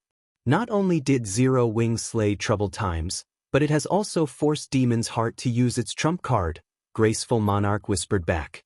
She didn't know exactly how formidable Zero Wing was, but the fact that the guild had accomplished such feats meant that Shelter One wouldn't have to worry about its future. Zero Wing is indeed amazing, but it is only a pseudo-superpower right now. It still doesn't compare to Crimson Emperor. Since the Extreme Light Shelter and Crimson Emperor have entered a partnership, you won't have to worry about the shelter's development, Purple Rakshasa said. She knew what her companion was thinking. Chuckling, she continued, Zero Wing is about to face every player in a major otherworld. Even if it isn't annihilated, those players will at least partially cripple the guild. Shelter One's development will likely become a problem. With the threat of destruction looming over Stone Forest City, Zero Wing wouldn't likely be able to help Shelter One in the future. In contrast, the Extreme Light Shelter had Crimson Emperor's help. Becoming one of the Dark Den's top 3 shelters should be entirely possible. While Graceful Monarch and Purple Rakshasa continued their conversation in whispered tones, The team left the forest that surrounded Stone Forest City. Stone Forest City lies ahead. Be careful once you enter the city. Many superpowers have hidden their forces within. If you accidentally offend one of them, we'll have trouble to deal with. Illusory words warn the two from the dark den. Zero Wing's main headquarters is ahead of us? Curiosity flashed in Graceful Monarch's eyes. I'll finally get a look at how strong the guild behind Blue Frost is. She still hadn't forgotten the image of Shi Feng stopping the Demon King's hand in the dark den, and it piqued her not long after Illusory Word's warning. The silhouette of a gigantic city came into view. It was just as splendorous as the major NPC cities in the Ten Saints Empire. The mana density radiating from Stone Forest City was especially noticeable. The team felt as if they were gazing at a mountain of magic crystals, rather than a simple guild city. So, this is Zero Wing's guild city? Graceful Monarch was momentarily stupefied when she saw the city that brimmed with mana ahead. She had seen plenty of major NPC cities in the Ten Saints Empire. Although these major NPC cities were spectacular and mighty, they paled in comparison to Stone Forest City, and the Extreme Light Shelter was no more than a grass hut in comparison. Even Illusory Words gaped at the scene. Read latest chapters at Wuxia World. This wasn't her first visit to Stone Forest City. She had actually traveled to the city multiple times before, but she had no explanation for the view before her. Not only had Stone Forest City become as large and grand as major NPC cities, but it also emitted waves of dense mana, which players could even feel from several thousand yards away. How was this the Stone Forest City she knew? This was practically a holy city hidden in Cold Spring Forest. Illusory Words also spotted a massive line of players waiting outside of Stone Forest City's main entrance. At a glance, there were easily several 100,000 players waiting to enter the city, and as time passed, the number grew. She even spotted quite a few players selling their spots in line. Moreover, Illusory Words noticed plenty of NPCs in line, even those from other races. Stone Forest City now looked more like a well-established, major NPC city, not a guild city. The fierce man beside her glanced Illusory Words' way and asked, "Did you lead us to the wrong place, Illusory?"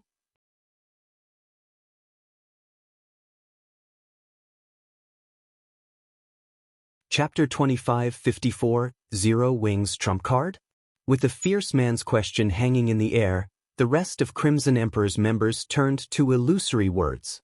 The Stone Forest City, before them, was simply too impressive. It was hard to imagine this was merely an intermediate city.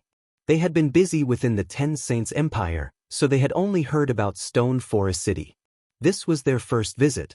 Only Illusory Words, who preferred to wander throughout God's domain, had ever seen the city before.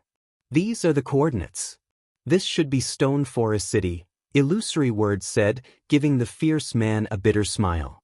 The sign above the gate clearly states this is the city we're looking for. This shouldn't be a mistake.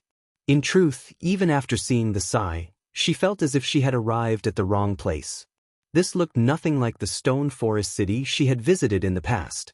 It almost looked like a major NPC city. Furthermore, there was too much mana wafting from the city. Not even the holy city of Titan had such dense mana. Stone Forest City looked nothing like a player-owned city. Crimson Emperor's members snapped out of their daze and examined the city before them. Just as Illusory Words had said, this was undoubtedly Stone Forest City. Crimson Emperor's members weren't the only players shocked by Stone Forest City's new appearance. Some of the various major powers experts that had come to investigate the upgraded city were just as astonished by what they found. No one had ever thought a guild city would change so drastically when it grew from a basic city to intermediate rank. Black Flame really is amazing. With so much mana in the city, players will still choose to rest here, even with the Dark World's imminent invasion. With the entry fees alone, Zero Wing won't have any financial worries for a while. Galaxy Past. The Star Alliance's guild leader enviously commented as he gazed in awe at the splendorous city before him. Once upon a time in Star Moon Kingdom, the Star Alliance had stood toe-to-toe with Zero Wing. However, while the Star Alliance had been nursing headaches over its daily income, Zero Wing was swimming in money. Nowadays, the various guilds' main source of income was the entrance fees they collected in their guild towns and cities, but as more towns and cities rose up in neutral maps, the competition between them grew intense. To maintain an edge over their competition, most guild towns and cities had reduced their entrance fees to a painful low. Stone Forest City, on the other hand, wouldn't have such worries. As the sole guild city in a level 100 neutral map, it had no competition whatsoever. It could set whatever entrance fee it wished, and plenty of players would still visit the city. That's for sure. Zero Wing will make a killing.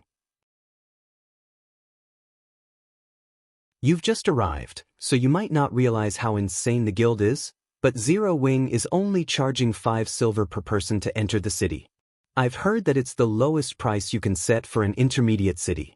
Other guild cities in neutral maps charge at least 2 silver per person, but they're nothing compared to Stone Forest City. Many of my friends are planning to shift their base of operations to Stone Forest City, and I'm sure they're not alone in that idea. I suspect we'll see the number of players trying to get an increase by at least tenfold. An independent Tier 3 shield warrior in front of Galaxy Past in line said, nodding in agreement. 5 silver. Flourishing Willow, the Tier 3 female ranger behind Galaxy Past, stared at the shield warrior with wide, shocked eyes, doubting his claim. First-rate guilds like the Star Alliance had no choice but to reduce their entrance fees due to how much competition they faced, but Stone Forest City was unique. Even if it cost 20 silver to enter the city, a ton of players would still use it as their bases, let alone 10 silver. God's Domain had far too many players and innumerable experts. Stone Forest City wasn't nearly large enough to accommodate so many players. With a guild city's limited capacity and the fact that Zero Wing wouldn't have to worry about customers, increasing the entrance fee was the wisest decision, yet Zero Wing had done the opposite. Flourishing Willow simply couldn't believe it. Even Crimson Emperor's members, who had just found a place in line, were astonished when they learned about the city's cheap entrance fee. Charging anything less than 20 silver would be an insult to such a sacred resting ground as Stone Forest City in their opinions. They had even been prepared to pay 30 silver per person to enter the city. Not only would the city's incredibly dense mana help players rapidly recover from exhaustion, but players would also see astounding results if they trained within the city. 30 silver was more than worth such benefits for experts like them. So, what was the point of lowering the entrance fee to 5 silver? So, this is Black Flame's trump card.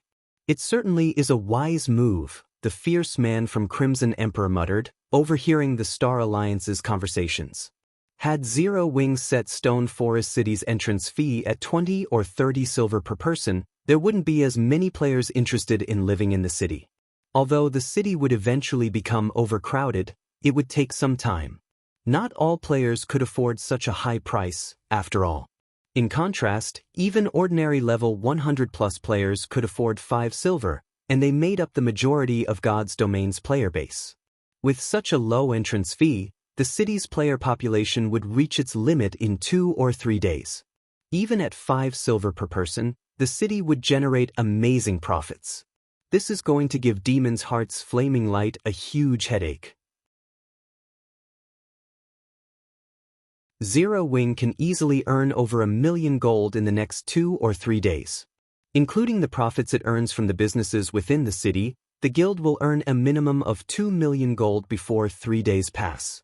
With so much money, Zero Wing can easily survive the Dark World's assault for a very long time, Illusory Words said, smiling.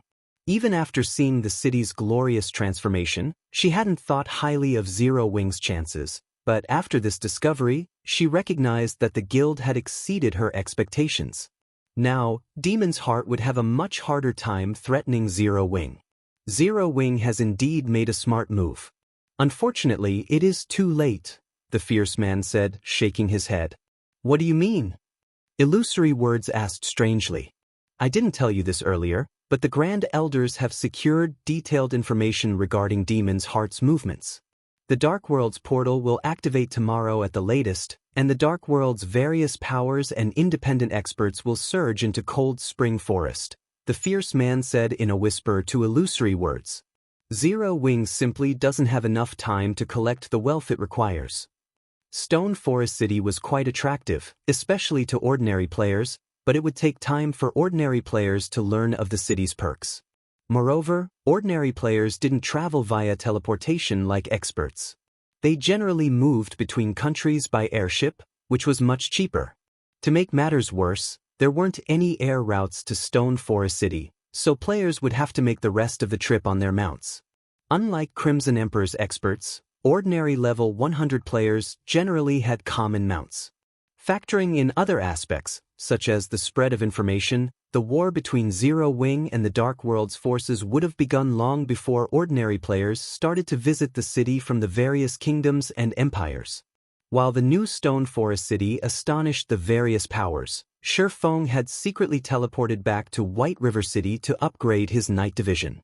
While expert players served as a guild's foundation in God's domain, a guild needed a strong Night Division if it wished to set roots down in level 100+ neutral maps.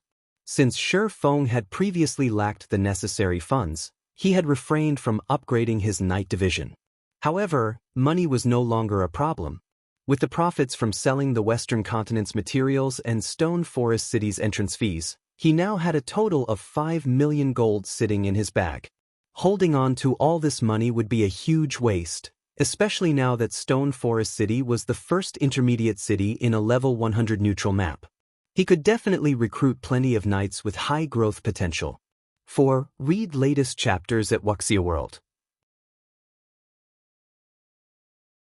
EU Starmoon Kingdom, White River Cities Adventurers Association. News of Stone Forest City's upgrade had already reached the masses, and practically every player in the Adventurers Association was discussing the matter when Shi Feng arrived. Many independent players expressed their eager intentions to develop near the city, particularly those with their own fixed parties or teams. Nodding in satisfaction, Shi Feng climbed the stairs to the Adventurers Association's second floor and entered one of the VIP rooms. Lord Bronze Legatee, how may I be of service? Senior Administrator Lorraine asked, smiling as she walked up to him. I wish to see the current recruitment status and promotion list for my Night Division, Shi Feng informed her with a grin.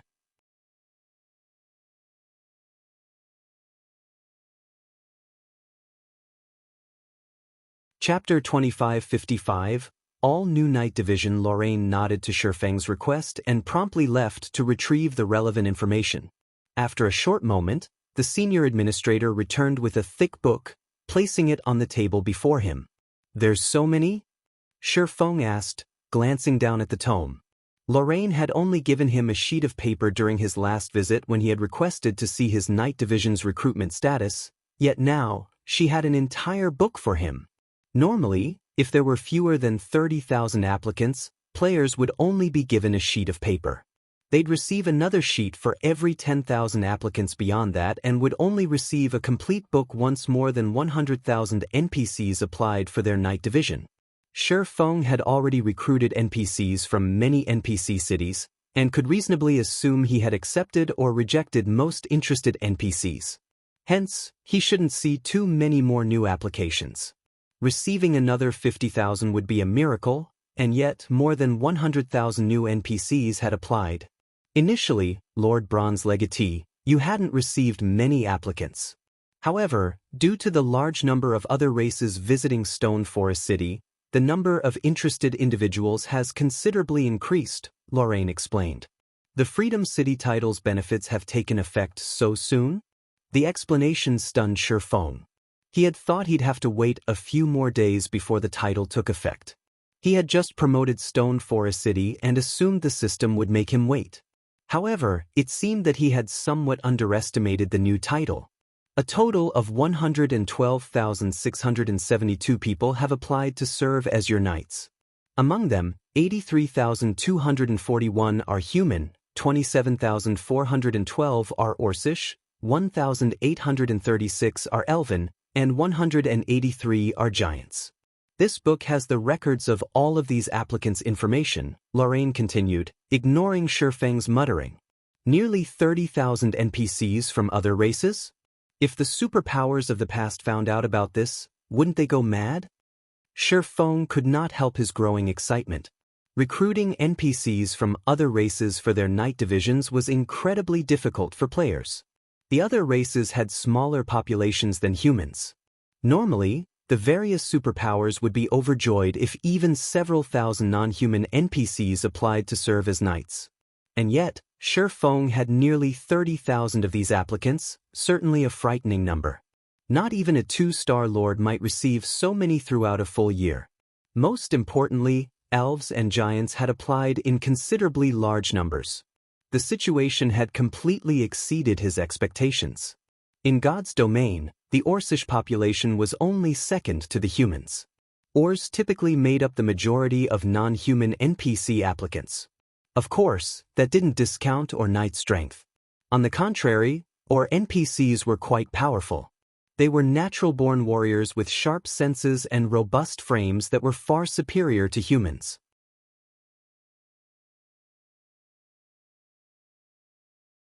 Excluding heroes, human fighters were no match for or fighters of the same level and tier. The human race's superior research and creativity were the reason that Ors weren't a match for humans and forced to live far from the main continent's fertile lands. However, if one could assemble the Ors scattered across the continent and form a melee unit, the force would be absolutely unstoppable in battle. Shaking off his shock, Shifeng immediately inspected the recruitment list. When he had arrived, he had only planned to recruit new knights with high growth potential to replace some of his weaker NPCs, but now he had many more changes to make to his knight division. Time flew by, and without taking a break, Shifeng had spent over 20 hours browsing the recruitment list. He was more focused on the list than he was during boss fights. Thankfully, I brought plenty of coins with me. Otherwise, I wouldn't even have enough to pay the dismissal fees. Shifeng revealed a bitter smile as he finished reading the list. If things had gone according to his original plan, he would have only been able to replace a small fraction of his Knight Division's members, but now that he could recruit non-human NPCs, which would be bound to him for life, things had changed. Once he recruited non-human NPCs, he couldn't dismiss or replace them. Hence, he had to be extremely careful when choosing non-human knights. Fortunately, non-human NPCs were much cheaper to recruit and maintain than human NPCs. They were generally 30% cheaper. All things considered, it wasn't a bad transaction. Moreover, non-human NPCs tended to be quite talented. In fact, more than half of the non-human NPCs in God's domain were Bronze Knight standard or above, which was one of the reasons that the various powers of the past had preferred non-human NPCs.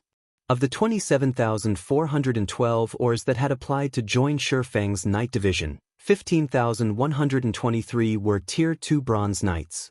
The ratio was unheard of among human NPCs. However, it was quite normal with Ors. Many Tier 3 Ors had also sent in applications, and they all had considerably high potential. Even the weakest among them was at the Mysterious Iron Standard, while 45 were at the Secret Silver Standard, and 1 Fine Gold Standard or had applied. The Elven and Giant applicants were just as shocking.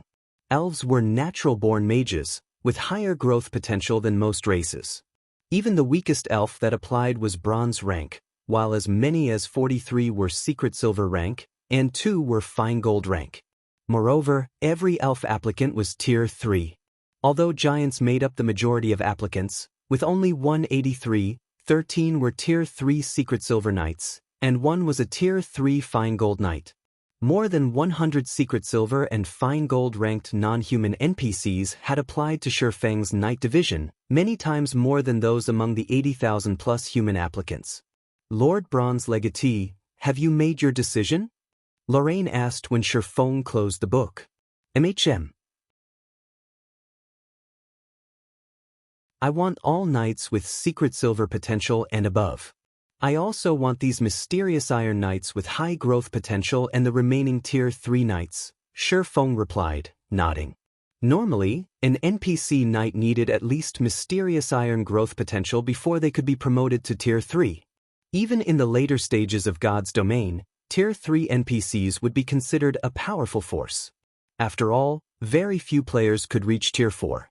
Even if they did, a group of Tier 3 NPCs, backed by a city's magic array, wouldn't be an easy opponent. If enough Tier 3 NPCs formed a battle array, They could slay Tier 4 players. This was why, even after reaching Tier 4, players could only afford to act conceited in the fields. Very well. There are 152 applicants with secret silver potential or above. Including the rest, there are a total of 326 Tier 3 knights. Calculating the recruitment fee of the 1,872 Tier 3 mysterious Iron Knights with high potential and some of your current knights' dismissal fees, your bill comes to 554,600 gold, Lorraine explained after taking a moment to tally his total. Please, include the promotion fees for the 437 members of my knight division, Shifeng said. Giving the matter some thought, he continued, I also want to outfit my Tier 3 knights with epic equipment. How much will that come to? That will raise the price considerably. If we include the 437 people that will be promoted to Tier 3, you will need an additional 5,640,000 gold to arm all of your Tier 3 knights with epic equipment. With the prior fees, your total comes to 6,198,970 gold, Lorraine responded, giving Shifeng a skeptical look. After giving the matter some more thought, Shifeng said, reduce the number slightly then. I'll take 1,150 sets. That won't be a problem. Your total will be 5,158,970 gold. Once we process the payment, the merchandise will be delivered within 3 hours. The new knights will arrive at your city lord's mansion within 1 hour, Lorraine calmly stated. Shifeng then nearly emptied his bag of coins, and in the blink of an eye, he was once again a pauper.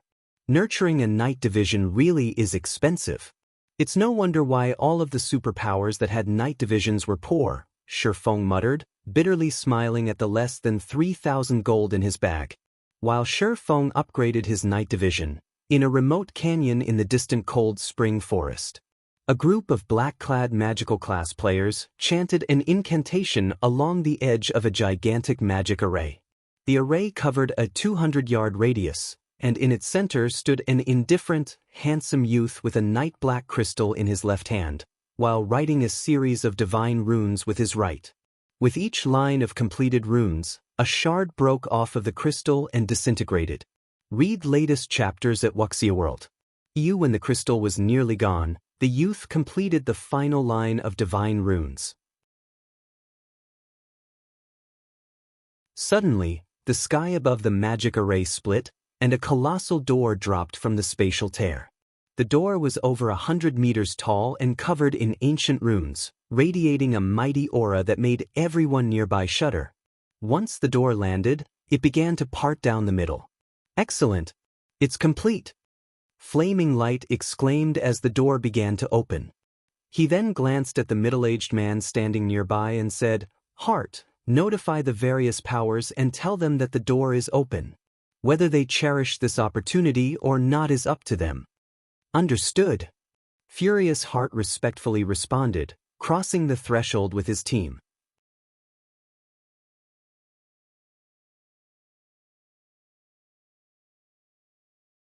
Chapter 2556, Crazy Freedom Hotel Cold Spring Forest, Stone Forest City. As news regarding Stone Forest City spread to more independent players, the number of small adventurer teams visiting the city continued to increase. Less than a day after the city's reopening, it had become somewhat crowded, and even more players had lined up to enter the city. A 6-man party of cloaked players, all radiating darkness energy, stood among the long line, and none of the nearby players even dared to take half a step closer to them. Those players' killing intent is so strong. Not even dark players, who constantly slaughter others in the fields, have such intense hostility. Who are those people? Their killing intent isn't the only thing that's intense. Look at their equipment. They might have concealed the glow effect, but all of their items are engraved with magic runes. Their equipment should be fine gold rank or higher. Level 105 fine gold equipment. Not even the various superpowers main force members necessarily have such top-tier items. Although the independent players nearby were afraid of the 6-man party, they couldn't help but envy the party's equipment. Ever since mainstream players had reached level 100, demand for level 100+ secret silver weapons and equipment had skyrocketed, but supply remained incredibly low. Thus, these items' prices had substantially increased. Not even ordinary expert players could afford level 100+ fine gold weapons or equipment.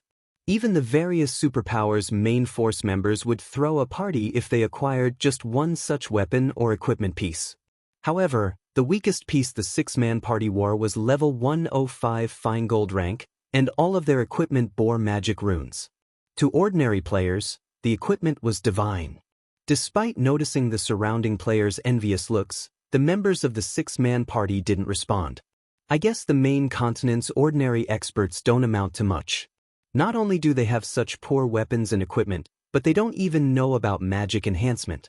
Once the army has gathered, the Dark World will likely claim this area as new territory in the blink of an eye. A gray-clad, Tier 3 cursemancer with a military haircut disdainfully dismissed as he glanced at the independent experts around him.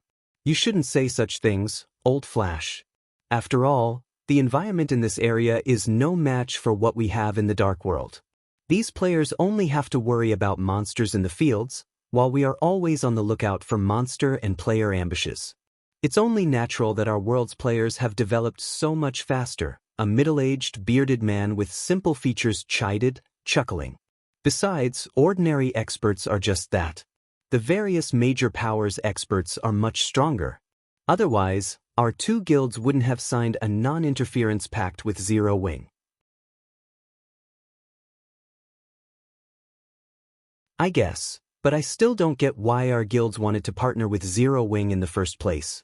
You must have seen how powerful that army was on our way here. How could Zero Wing possibly stop that kind of force? We shouldn't have a reason to pay Zero Wing 500,000 darkness crystals. The cursemancer named Magic Flash grumbled. 500,000 darkness crystals was no small price, even to their guilds. They certainly weren't worth a non-interference agreement from Zero Wing in their fight for resources in Cold Spring Forest. The only thing Zero Wing could do when facing the Dark World's countless players was hold inside the city. I don't know, but the higher-ups have their own reasons. We just need to complete the task they've assigned us, the middle-aged man said, shaking his head. In all honesty, the situation confused him, too. The number of Dark World players preparing to invade Cold Spring Forest was no laughing matter. Several million players had already joined the invading army, and more were on their way. News of the open pathway had just begun to spread, and it would take time for the information to reach the far corners of the Dark World. Based on their guild's estimates, the army should easily include tens of millions of players, possibly over 100 million. Not even the neighboring kingdoms and empires stood a chance against such a force, much less Zero Wing. The Dark World's army would definitely cause a massive commotion when it arrived on the main continent. While Dark Rhapsody and Deity Society's members conversed, they crossed Stone Forest City's gates. The mana here sure is dense. If Dark Rhapsody's guild cities had this much mana, we'd easily become the #1 guild in the Dark World. Magic Flash noticed, envious when he felt the mesmerizing mana in the air. It is certainly astonishing. It's no wonder why so many superpowers want this city, the bearded middle-aged man replied. What a pity. If Demon's Heart hadn't opened the Dark World's portal in Cold Spring Forest, Zero Wing might have become a massive threat to the various superpowers, Magic Flash said, glancing around at the crowd of players and NPC merchants. Seeing so many people, he, more or less, understood why his superiors had decided to ally with Zero Wing. Stone Forest City was no less prosperous than major NPC cities. With a guild city like this under its control, Zero Wing would have no worries about its development. Since Cold Spring Forest was a level 100 neutral map, every player here had a certain degree of strength. Including the conveniences the city offered, not only could Zero Wing continue to recruit and nurture more expert players, but its members' average levels would gradually surpass the various superpowers as well. Zero Wing definitely had the potential to become a titan in God's domain. Maybe, but we shouldn't dwell on it. We should hurry and contact Zero Wing. The sooner we get this done, the sooner we can return. If we wait and miss the invasion, it'll become more difficult to establish ourselves in Cold Spring Forest later, the middle-aged man cautioned. I've already contacted the guild. They said we should head toward the tallest building on the main street. Once we're there, someone will take us to meet their guild leader, Magic Flash said. You mean that building? The middle-aged man asked, pointing to the Freedom Hotel in the center of the city. Astonished, he continued, I'm impressed that Zero Wing managed to erect such a tall building. The tallest building either of our guilds has constructed is only a little over 50 meters tall, but that thing is at least 150. So what if it's tall? Someone is still going to take it from them, Magic Flash growled, sneering. The middle-aged man didn't try to refute Magic Flash's assumption. Such a tall building would only be useful for visual impact. Zero Wing would have been far better off spending its money to strengthen its members, in his opinion. Strength meant everything in God's domain. The cloaked players then made their way toward the hotel. They didn't take long to reach it, and when they did, they noticed a long line of players both inside and outside of the Freedom Hotel. Many of the players in line were Tier 3 experts, and some of their auras even made Magic Flash and his companions shudder with fear. There were dozens of those experts too. Even more surprising, every one of those experts obediently stood in line before the Freedom Hotel's front desk. The scene stupefied Magic Flash and his party. Normally, such experts could act as vice-commanders, even commanders, of their guild's legions. Players of their caliber warranted respect, regardless of where they were, yet they waited in line with a bunch of ordinary players. What was happening here? Moreover, Magic Flash's party was confused by the fact that every one of those experts, including the peak experts, seemed excited and grateful to receive one of the Freedom Hotel's room tokens from the front desk. Suddenly, Gentle Snow approached the cloaked party, asking, Are you representatives from Dark Rhapsody and Deity Society? That's right, we are, the middle-aged man confirmed, nodding as he spotted the Zero Wing emblem Gentle Snow wore. He was more than a little surprised when he sensed Gentle Snow's powerful aura. In that case, please follow me. Our guild leader is waiting in the reception room upstairs, Gentle Snow said after verifying the party's identity. She then led the party to the elevator that would take them to the appropriate floor. Many of the experts waiting for their room tokens were jealous as they watched Magic Flash's party follow Gentle Snow. Crap, who are those people? They actually get to use the elevator that'll take them to the 80th floor and beyond. They must be Zero Wing's allies. If I remember correctly, only the Hotel Silver members get to stay on those floors. You need more than just coins and magic crystals to become a silver member, too. You also need to earn a large number of membership points. I've heard that not even top adventurer teams' commanders were granted silver memberships. Zero Wing is too stingy. It actually wants us to earn points just to stay in this hotel. I wonder when I'll earn enough to become a silver member. It's not all that unusual. There are only a limited number of rooms available, after all, and I've heard that the advanced rooms on the 80th floor and above are amazing. Not only is the recovery speed there 30% higher than in normal rooms, but each room also has its own training room. Players can practice simple combat techniques by themselves in those training rooms. Seriously, you can actually practice your combat skills in the advanced rooms. This won't do. I need to become a silver member as soon as possible. The players waiting in the Freedom Hotel's lobby were indescribably jealous as they watched Magic Flash's party enter the elevator. Their reactions confused the dark players. A short moment later, the group arrived on the Freedom Hotel's top floor. Read latest chapters at Wuxia World. You, the instant Magic Flash and the others set foot on the Freedom Hotel's top floor, their minds felt serene.